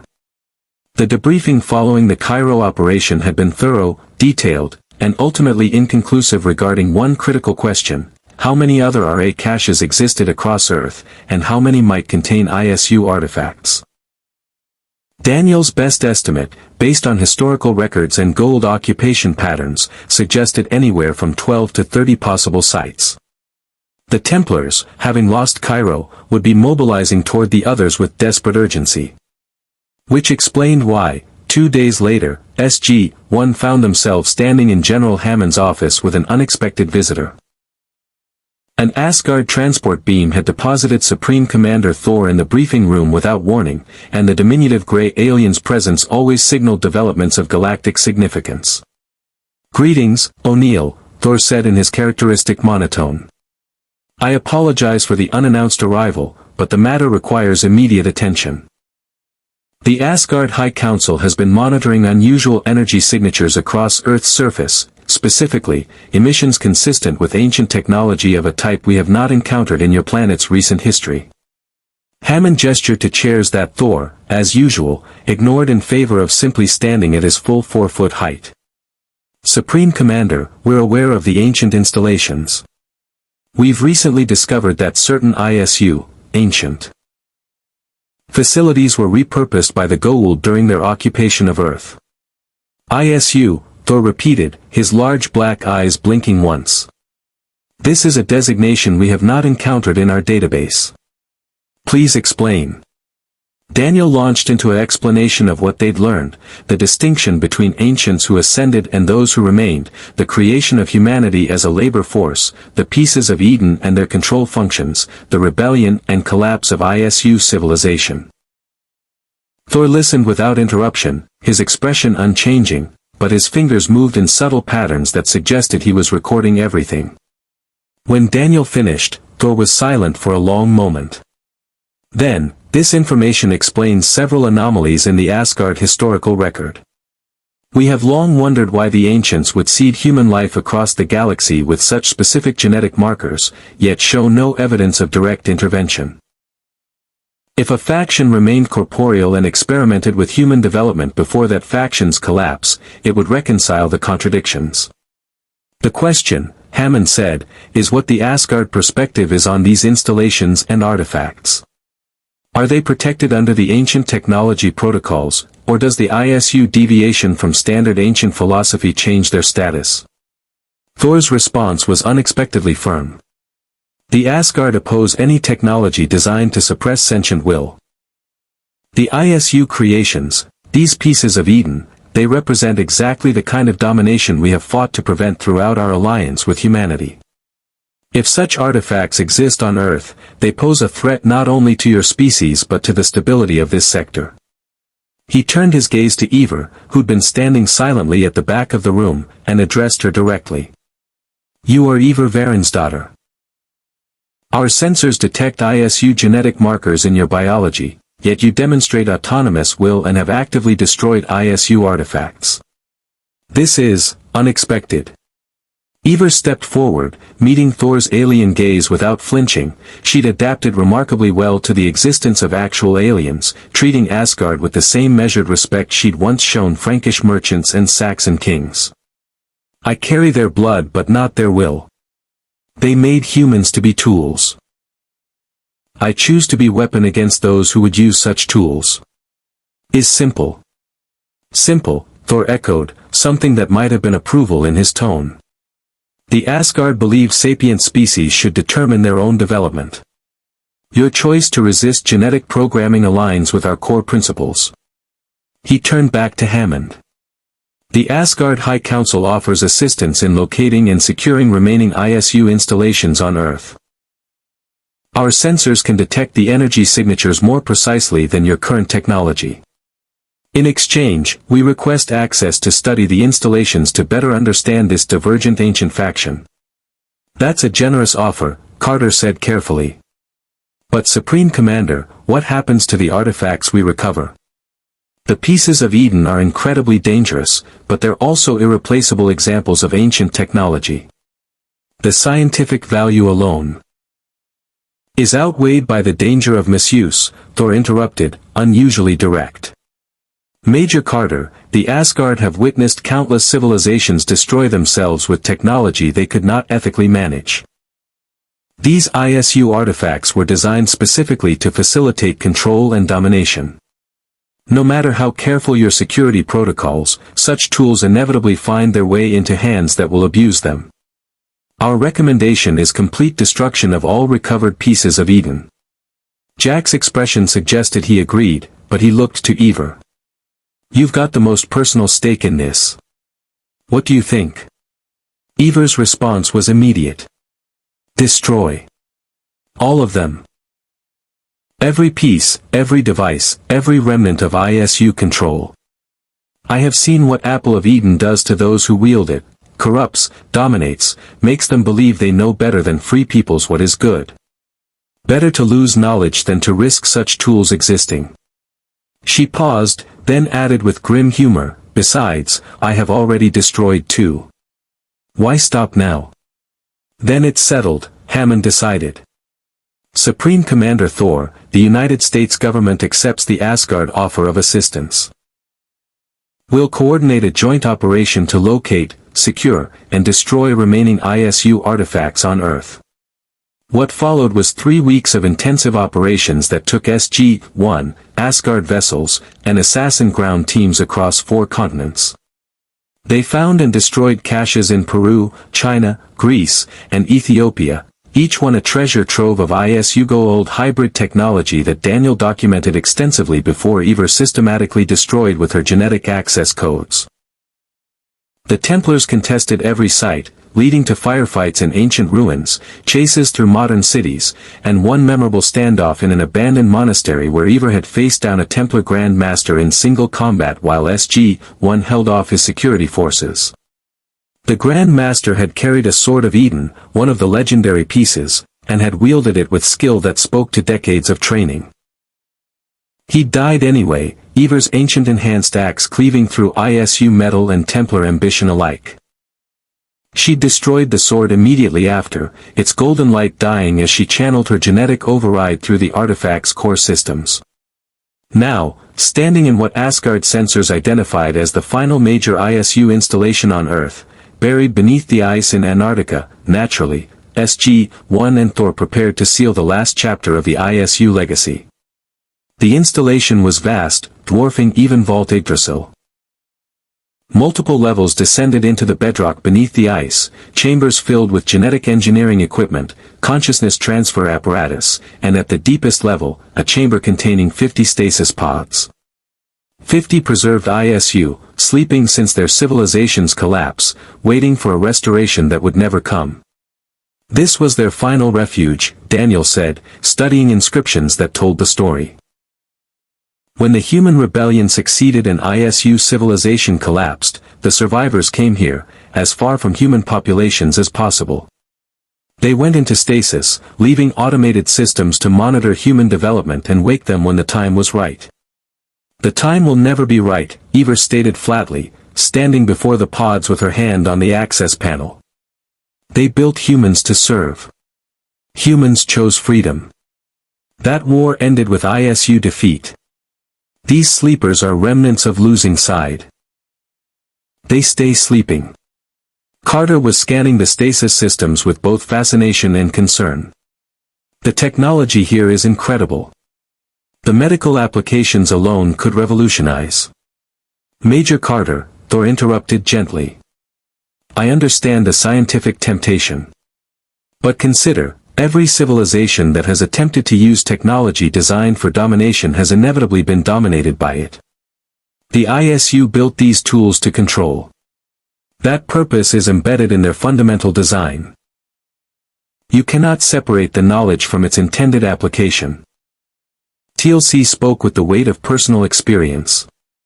The Goa'uld used the sarcophagus to extend life, but its use created megalomania and addiction. The Jaffa were genetically enslaved through symbiote dependency. I have witnessed how tools of control corrupt those who believe themselves above such influence. The Asgard Council is wise. Jack made the call. Eivor, shut it down. All of it. The pods stay in stasis permanently, the equipment gets destroyed, and we seal this place so thoroughly that nobody's finding it again without an Asgard mothership to dig through a kilometer of ice. Eivor placed both hands on the panel, and ancient systems responded to her genetic authentication. But this time, instead of the violent purge she'd used in Cairo, she initiated something different. A graceful shutdown sequence that locked the stasis pods into permanent dormancy, encrypted the control systems beyond recovery, and initiated a structural collapse that would bury the installation under additional layers of ice and rock. As they evacuated to the surface, the installation folding in on itself with controlled precision, Daniel took one last look at the collapsing entrance. We just buried the last remnants of the species that created humanity. The archaeological implications alone are staggering. Future generations might never believe this civilization existed. Good, Eivor said simply. Let them be forgotten. Let humans build their own future without shadow of those who thought to control their past. Better to be mysteries than to be remembered as gods. Thor's ship retrieved them via transport beam, and they watched from orbit as the Antarctic installation disappeared beneath crushing ice. The Asgard commander stood beside Eivor at the viewport, an alien and a human united in their opposition to domination. Eivor Varinsdottir, Thor said, the Asgard High Council wishes to extend formal recognition of your actions. You have destroyed the legacy of those whose genetic code you carry, choosing the freedom of created species over the domination intended by creators. This demonstrates evolution beyond genetic programming, true sapience. Eivor considered the small alien thoughtfully. In my time, I met many who claimed wisdom, jarls, kings, priests. Most spoke much and said little. You, Commander Thor, speak little but say much. Is appreciated. The sentiment is mutual, Thor replied, which might have been the closest thing to humor the Asgard displayed. 17 installations located and destroyed, 37 pieces of Eden neutralized, and Templar operations disrupted across 4 continents. The Templars will recover eventually, Miles reported via secure communication. They always do. But you've set them back decades, possibly longer. The loss of so many artifacts and the knowledge that the Asgard are now actively opposing ISU technology recovery, it fundamentally changes the balance of power between our organizations. Hammond nodded.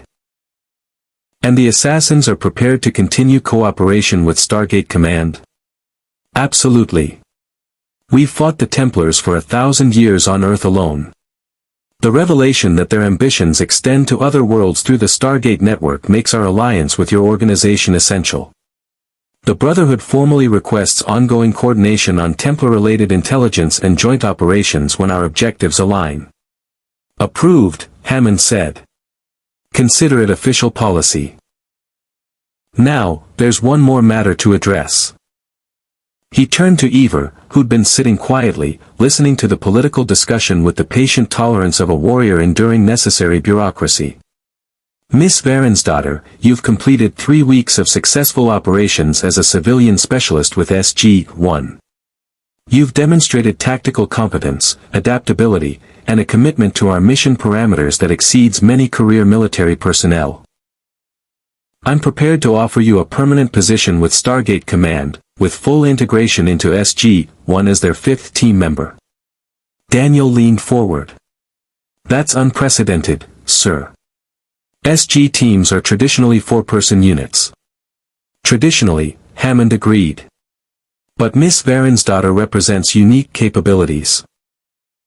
Ancient gene activation, ISU technology expertise, combat skills that complement our standard loadouts, and most importantly, a philosophical alignment with our core mission that's been tested under fire. I believe SG-1's effectiveness would be significantly enhanced by her permanent inclusion. Jack looked at his team, Carter's approving nod, Daniel's thoughtful agreement, TLC's subtle inclination of the head that signaled respect.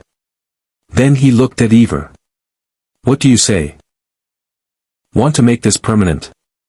Fair warning, the retirement benefits are terrible and the mortality rate is statistically alarming.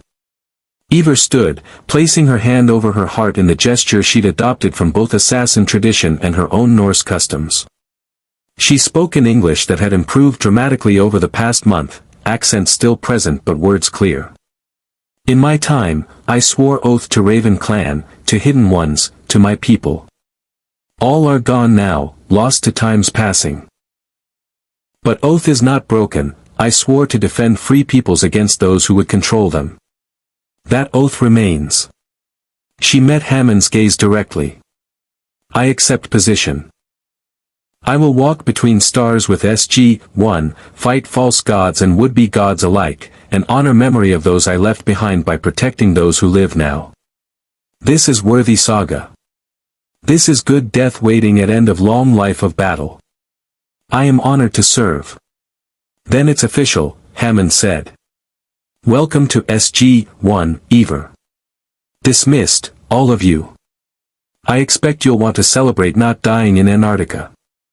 As they filed out, Daniel fell into step beside Eivor. You know, in Norse mythology, the greatest warriors who died in battle were taken to Valhalla to fight in Odin's army. You've actually killed the consciousness of Odin and rejected his influence. What does that make you? Eivor's smile was fierce and free. Makes me Eivor. No longer wolf-kissed of God's making. Just warrior who chooses her own battles. She paused, then added with dry humor, though I think fighting across galaxy with team of good warriors is better than Valhalla anyway. More interesting enemies. Better weapons. And coffee. Can't argue with that logic, Jack said, overhearing. Come on, I'm buying first round. We're introducing you to the fine earth tradition of victory beers and wildly exaggerated mission reports. They walked together toward the commissary, 5 warriors bound by shared purpose and the understanding that some fights transcended time, nationality, or even species. Behind them, in secure storage, the documented remains of ISU civilization waited for future scholars who might never fully understand what had been lost, or why its loss was humanity's greatest victory. And deep in Antarctica, beneath a kilometer of ice, 50 ISU slept their eternal sleep, unaware that the species they'd created to serve had judged them, found them wanting, and chosen to let them fade into forgotten history. The created had surpassed the creators. The slaves had become the guardians. And the galaxy was better for it. 6 months after the destruction of the last ISU installation, SG-1 stood in the gate room preparing for what had become a routine mission, routine by Stargate standards, which meant significant danger with a high probability of diplomatic complications. They were bound for P3R-233, an agrarian world with a human population descended from ancient seeding, to investigate reports of gold activity in the region. Eivor checked her equipment with the practiced efficiency of someone who'd made this pre-mission ritual dozens of times. Her ancient enhanced axe hung at her back, P90 secured across her chest, tactical gear bearing the wear of hard use and successful missions. She'd integrated into SG-1 with remarkable seamlessness, her warrior's pragmatism complementing the team's existing dynamics. "Ready?" Jack asked, noting her focused expression. "Always," Eivor replied in English that now carried only the faintest accent. "Though I still find it strange to walk through Ring of Light and arrive on different world in single step. In my time, journey to new land took weeks of ocean sailing. Now takes seconds. Ancestors would think us mad or blessed by gods." "Probably both," Daniel said, adjusting his pack. "The Vikings were actually remarkable explorers considering their technology. You would have loved having a Stargate back then. Would have made raiding much more efficient," Eivor agreed with a slight smile. "Though perhaps less honorable. Part of glory was surviving the journey itself." "Some things don't change," Carter observed. "Half our missions, surviving the journey is still the primary challenge." TLC's contribution was characteristically thoughtful. "Eivor Varinsdottir, you have now accompanied SG-1 on 47 missions through the Stargate. You have faced Jaffa warriors, gold underlords, hostile populations, and ancient technologies. Yet I have observed that you approach each new world with the same anticipation you showed on your first journey through the Chap AI. Why is this?" Eivor considered the question as the gate began its dialing sequence, chevrons locking with mechanical precision. "Because each world is new saga waiting to be written. In my time, skalds sang of warriors who traveled to distant lands and returned with tales of wonder. I walk between stars now, see peoples and places no skald could imagine, fight beside companions worthy of any saga. Why would I not anticipate each new chapter?" The seventh chevron locked, and the event horizon exploded into being. General Hammond's voice came over the intercom with the standard authorization, "SG-1, you have a go. Good luck." They stepped through together, that familiar moment of dissolution and reconstruction carrying them across light years in an instant. They emerged on P3R-233 under a sky of pale green, atmospheric composition slightly different from Earth, Daniel had explained, resulting in unique light refraction. The gate stood in a clearing surrounded by agricultural fields where locals worked with primitive tools, stopping to stare at the newcomers with expressions mixing curiosity and wariness. A delegation approached, led by an elderly man whose bearing suggested authority. He spoke in a dialect that Daniel's linguistic training identified as derivative of ancient Greek mixed with local development. The translation came through their radios via the ancient language database, another technological advantage Eivor had learned to appreciate. "Travelers from the Ring of the Ancestors, we welcome you. I am Elder Matthias of New Delphi. We received your message of peaceful intent through the communication device you left on your previous visit. How may we serve the emissaries of Earth?" Jack stepped forward, his diplomatic protocols much improved after years of first contact scenarios. "Elder Matthias, we've received reports of gold activity in this region.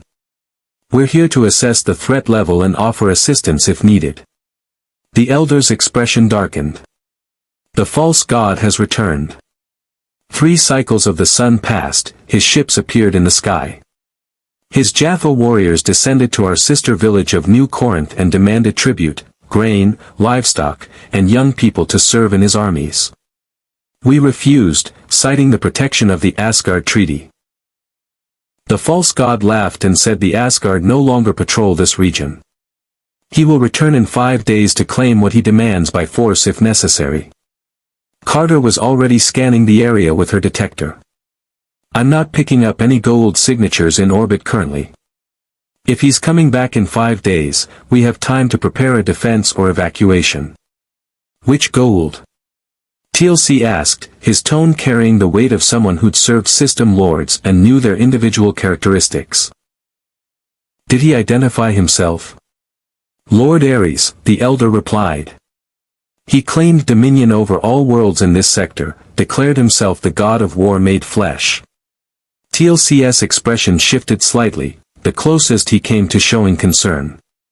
Ares is a minor system lord but dangerous nonetheless. He commands 3 Hatak motherships and is known for brutal subjugation of populations that resist his authority. He will indeed return with force. Eivor had been listening intently, her combat instincts already assessing the tactical situation. How many people in this village and sister village? How many can fight if we train them? What weapons do you have? Elder Matthias looked uncertain. New Delphi has perhaps 300 souls. New Corinth slightly more. We are farmers, not warriors. We have tools that could serve as weapons, scythes, hammers, hunting bows, but no training in their martial use. When the false god last ruled this world, generations ago, our ancestors learned that resistance brought only death. Your ancestors did not have Stargate Command's assistance, Jack said firmly. We've made a career out of irritating Goa'uld. If you're willing to fight for your freedom, we'll help you do it effectively.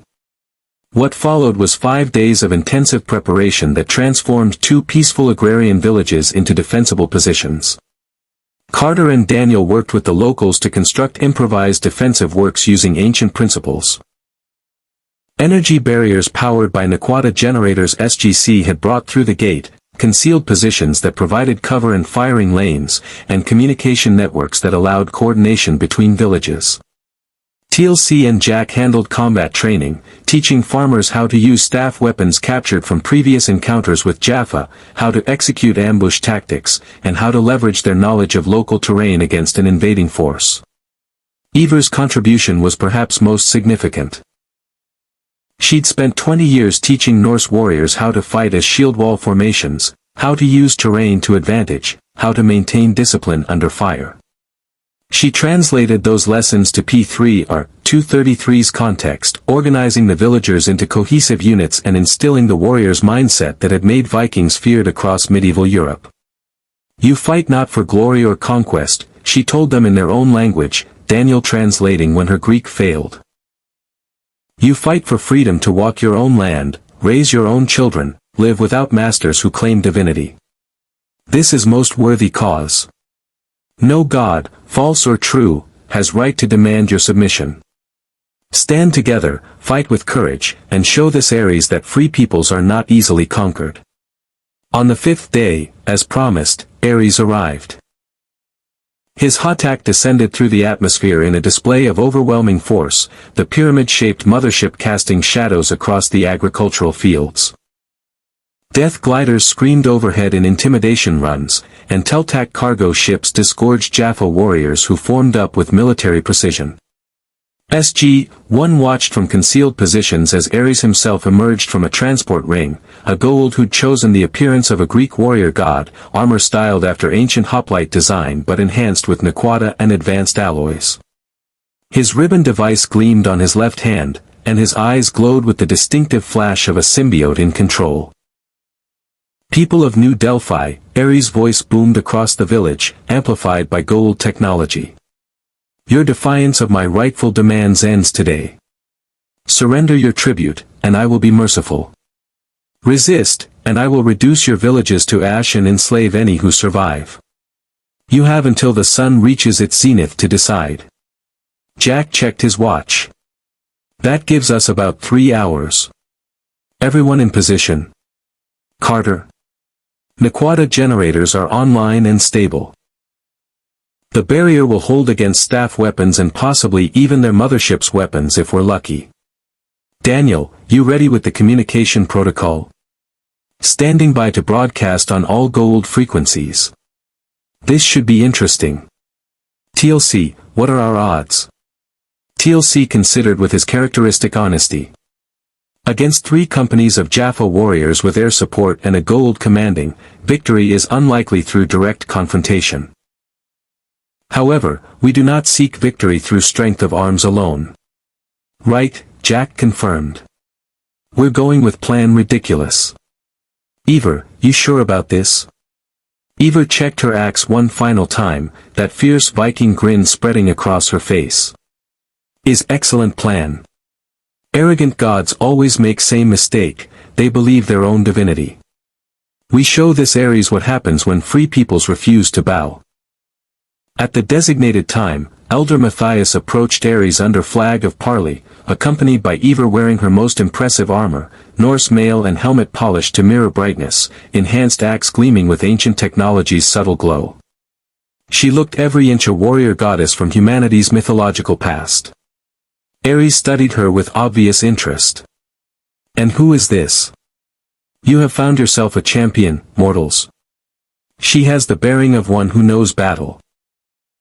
Eivor spoke in ancient Greek that Daniel had drilled into her, her voice carrying across the assembled forces.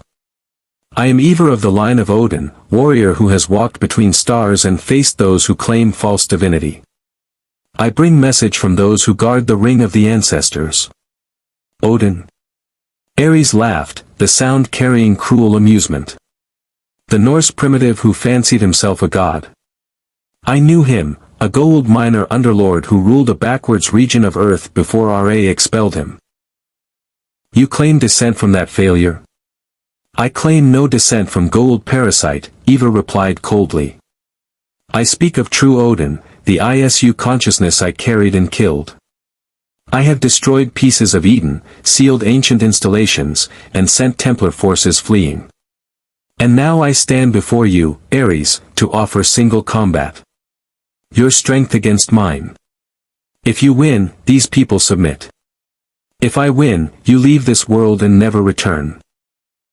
The challenge hung in the air, and Jack muttered into his radio from concealment, this is the part where gods' egos override tactical sense. 3, 2, 1. Ares stepped forward, his divine arrogance fully engaged. You challenge a god to single combat? Foolish mortal. Very well, I will demonstrate my power before claiming my tribute. When you lie broken at my feet, your people will understand the futility of resistance. The combat space cleared, Jaffa warriors forming a circle while villagers watched from defensive positions. Eivor and Ares faced each other across 20 meters of open ground. Ares attacked first, his ribbon device generating a telekinetic blast that would have crushed an unprotected human. But Eivor's axe flared with ancient shielding, deflecting the energy. She charged, closing the distance with Viking battle fury, her enhanced weapon meeting Ares' hastily drawn sword in a clash of ancient technologies. They fought with skill that transcended their respective eras. Ares drawing on millennia of gold combat experience and the enhanced strength of his host body, Eivor wielding the combined knowledge of her own 20 years of warfare and the tactical insights she'd gained from studying Stargate Command's extensive combat footage. The axe and sword met in strikes that generated sparks of energy, ancient systems clashing in ways their creators never anticipated. But Eivor had advantages Ares didn't recognize. She'd trained against Jaffa warriors with TLC, learned gold fighting patterns. She'd studied how ribbon devices worked and knew their limitations. And most critically, she'd spent 6 months learning to trust her team. When Ares overextended on a particularly aggressive strike, Eivor didn't try to capitalize alone. She spoke a single word in English, now. Carter triggered the Naquata generator's pulse function, creating an electromagnetic spike that overloaded Ares' ribbon device for exactly 3 seconds. In that window, Eivor moved with the precision of a Viking warrior executing a killing blow, her axe's ancient enhanced edge found the gap in Ares' armor at his neck, and the gold's eyes widened in genuine shock as his host body collapsed, symbiote exposed and vulnerable. The Jaffa warrior's response was immediate confusion. Their god bleeding out in the dirt, defeated by a single human warrior in fair combat. TLC's voice boomed from concealment, speaking in gold with the authority of a former First Prime. Warriors of Ares. Your false god lies defeated by a mortal who carries no symbiote, commands no armies of Jaffa, claims no divinity. He was weak, arrogant, and unworthy of your loyalty. The Jaffa rebellion has spread across the galaxy. Free Jaffa who recognize that the gold are not gods but parasites wearing stolen flesh. Join us in freedom, or return to your ships and report that Ares fell to a warrior of Earth. The silence that followed was profound. Then, one Jaffa warrior, younger than most, his armor bearing the marks of recent promotion, removed his helmet and dropped his staff weapon. I am Kalen. I serve Ares no longer. If what the former First Prime says is true, if the Jaffa can be free, then I would learn of this rebellion. Others followed, until nearly half the Jaffa force had laid down their weapons. The remainder retreated to their Teltac ships and fled to orbit, presumably to report the disaster to whatever remained of Ares' command structure. Elder Matthias approached cautiously, staring at Ares' body with something approaching awe. You have slain a god. The old stories speak of such heroes, but I thought them merely legends.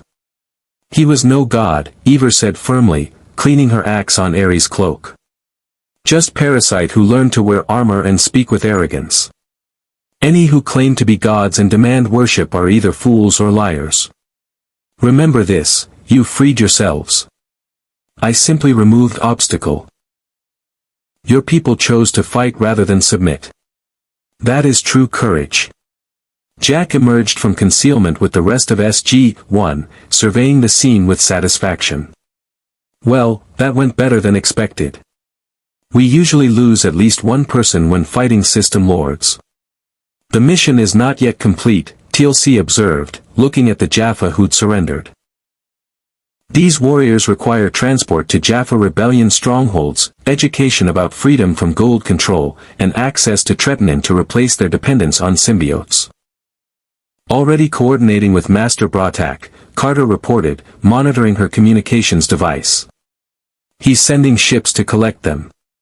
They'll join the Free Jaffa Nation. Daniel was documenting everything with his camera, the archaeologist in him recognizing the historical significance. We just liberated 2 villages, defeated a system lord in single combat, and converted half his Jaffa force to the rebellion. That's going to make an interesting mission report. Over the following hours, they organized the transition, helping the villagers establish communication protocols with SGC for future assistance, facilitating the Jaffa transfer to Bratak's forces, and documenting Ares' technology for later study. By the time they stepped back through the Stargate to return home, P3R-233 was a free world, its people empowered and its former oppressors defeated. In the SGC gate room, Hammond greeted them with the satisfied expression of a commander receiving good news. I've read Major Carter's preliminary report. A system lord defeated, Jaffa forces converted to the rebellion, and 2 villages secured. Outstanding work, SG-1. Eivor did the heavy lifting, Jack said. Turns out Viking warriors are pretty effective against arrogant gold. Who knew? I suspected, Hammond replied with the hint of a smile. Miss Varinsdottir, your performance continues to exceed expectations. How are you finding life as a full SG-1 member? Eivor considered the question seriously. In my time, I led raids across oceans, built settlement from wilderness, fought kings and false gods alike. Was good life, full of challenge and battle. She paused, then smiled with genuine contentment. This is better. Same battles for freedom, but across galaxy instead of kingdoms. Same companions in arms, but with better weapons and stranger enemies. And when we win, we free not just villages but entire worlds. Is worthy saga. That it is, Hammond agreed. Dismissed, all of you. Excellent work. As SG-1 filed out toward the debriefing rooms and the inevitable paperwork, Daniel fell into step beside Eivor. You know, when you first arrived here, displaced from the 9th century, fighting an ancient consciousness, carrying a piece of Eden, I wondered if you'd be able to adapt to all of this. The technology, the scale, the complexity of galactic politics. And now? Eivor asked. Now I think we should have been asking if the galaxy was ready for you, Daniel replied with a grin. You've adapted to Stargate operations better than some people who grew up with this technology. It's remarkable. Eivor shrugged, the gesture carrying her characteristic Viking pragmatism. Is not so different. In my time, I learned new languages to speak with allies, new customs to honor when visiting foreign lands, new fighting styles to defeat new enemies. Only difference is scale. The principle remains, learn quickly, adapt constantly, trust your companions, and fight for what matters. These truths hold whether crossing ocean or crossing stars. They walked together through SGC's corridors, past personnel who'd grown accustomed to the sight of a Viking warrior in tactical gear carrying an ancient enhanced axe. Eivor had become part of the facility's fabric, her presence no stranger than TLCS or any of the other impossible realities that Stargate Command navigated daily. In her quarters that night, Eivor sat cross-legged as was her habit, the meditation pose of the hidden ones helping her process the day's events. She thought of Ravensthorpe, the settlement she'd built in 9th century England. Wondered if it still stood in some form, if her oath brothers and sisters had lived good lives after her disappearance. Then she thought of the villages on P3 or 233, free now because she'd stood between them and tyranny. Thought of the Jaffa warriors choosing freedom over servitude. Thought of the countless worlds connected by the Stargate network, each one a potential battlefield in the eternal war between control and liberty. Her saga had indeed taken an unexpected turn. But wasn't that the nature of all great sagas? The hero ventures into unknown lands, faces impossible challenges, transforms and is transformed by the journey. She'd crossed the Bifrost, the Stargate, and found not Valhalla but something better. A cause worth fighting for, companions worth dying beside, and the endless horizon of new worlds waiting beyond each shimmering event horizon. The skalds of her time could never have imagined such a tale. But then, they'd never walked between stars. 3 years had passed since a Viking warrior stumbled through the Stargate carrying an apple of Eden and fighting a god's consciousness in her mind. Those years had transformed Eivor Varinsdottir from a displaced drengr into something unprecedented in Stargate Command's history, a bridge between humanity's ancient past and its galactic future, a living reminder that the choice to be free transcended time, technology, and even genetic programming. The missions had been countless. 47 in the first 6 months had grown to over 200 successful operations. She'd walked on worlds that made Vinland look mundane, faced enemies that made the Order of the Ancients seem like children playing at war, and helped liberate populations across a dozen star systems. Her axe had tasted gold blood on 20 planets, her tactical insights had saved SG-1 more times than anyone officially counted, and her absolute refusal to compromise on the principle of free will had become legendary among both allies and enemies. The Templars had learned to fear the name Eivor Wolf-Kissed. Every ISU installation they attempted to claim, she was there to destroy it. Every piece of Eden they sought, she found first and reduced to inert metal. The Assassin Brotherhood had erected a monument in their Cairo sanctuary, a statue of a Viking warrior with an axe raised high, inscription reading, "She who killed gods and freed worlds." The Jaffa Rebellion had adopted her as an honorary warrior, TLC and Bratak both declaring that her spirit embodied the perfect ideal of the free Jaffa, someone who'd thrown off the chains of false divinity through sheer force of will. She'd trained Jaffa warriors in combat techniques that blended 9th century Viking tactics with 21st century precision, creating fighting styles that system lords found disturbingly effective.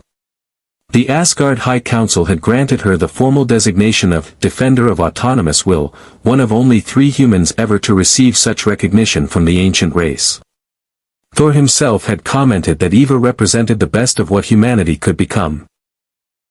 Aware of their created nature yet refusing to be defined by it, capable of wielding power yet choosing to protect rather than dominate. But perhaps most significantly, she'd found something she'd lost when the Stargate pulled her from her own time, a home. Not a place, but people. SG-1 had become her new clan, Hammond and the SGC personnel her new hall, and the endless mission to protect free peoples across the galaxy her new saga. She stood now in the Stargate embarkation room, preparing for yet another mission. P7X881 had reported unusual energy signatures, and SG-1 was tasked with investigation. Routine reconnaissance, Hammond had called it, though everyone knew routine was a relative term in Stargate operations. Daniel was reviewing ancient texts that might relate to the energy signatures. Carter checked equipment with her characteristic thoroughness. TLC stood in his customary ready position, staff weapon held with casual expertise. And Jack was doing his pre-mission ritual of complaining about the inevitable paperwork while secretly ensuring every detail was perfect. "You know," Jack said to Eivor as they waited for the final gate authorization, "when you first showed up here, covered in Norse war paint, speaking a dead language, fighting possession by an ancient consciousness, I had serious doubts about this working out. And now?" Eivor asked, her English now fluent enough to catch his dry humor. "Now I'm wondering how we ever managed without you. Turns out Vikings are really good at this whole walking through magic rings to fight alien parasites thing." "Who knew? My ancestors would be proud," Eivor replied with a slight smile. "They explored unknown waters seeking glory and plunder. I explore unknown worlds seeking freedom and justice. The spirit is same, only the scope has changed." The Stargate began its dialing sequence, chevrons locking with that familiar mechanical rhythm that Eivor had grown to love. Each lock was a promise of new worlds, new challenges, new opportunities to prove that created beings could surpass their creators. "SG-1, you have a go," Hammond's voice crackled over the intercom. "Safe travels." As the event horizon established and they prepared to step through, Eivor paused for just a moment, a habit she developed, taking 1 second to acknowledge the impossibility and wonder of what she was about to do. Stepping through a ring of ancient technology to cross light years in an instant, walking between stars as casually as she'd once walked between Norse villages. The first time, it had been terrifying. The 100th time, exhilarating. Now, approaching mission 217, it was simply what she did. What she was meant to do, perhaps, though she'd learned to be skeptical of destiny. She'd killed the god who claimed to know her purpose. She'd destroyed the artifacts that sought to control her will. She'd rejected genetic programming that said she was merely a vessel for ancient consciousness.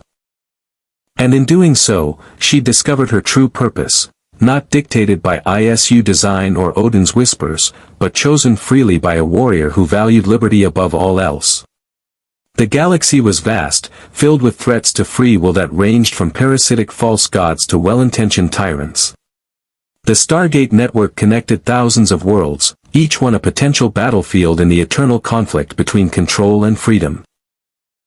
The Templars would continue seeking power, the Gold would continue claiming divinity, and new threats would emerge from the darkness between stars.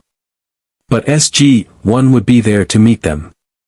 And Eivor Wolf-Kissed, last sage of the ISU, first Viking guardian of the Stargate, would stand with her companions, axe in hand and freedom in her heart, ready to prove once again that no force in the galaxy could enslave those who chose to remain free. She stepped through the event horizon with her team, that familiar sensation of crossing infinite distance washing over her. On the other side, another world waited. Another mission. Another chapter in a saga that had begun in 9th century Vinland and now spanned the stars. The skalds of her time had sung of warriors who reached Valhalla, the hall of the slain where heroes fought eternally beside the gods. Eivor had found something better. A hall where heroes fought eternally against false gods, defending the freedom of peoples across 1,000 worlds. And if that wasn't worthy of the greatest saga ever sung, nothing was. Indeed. More stories await.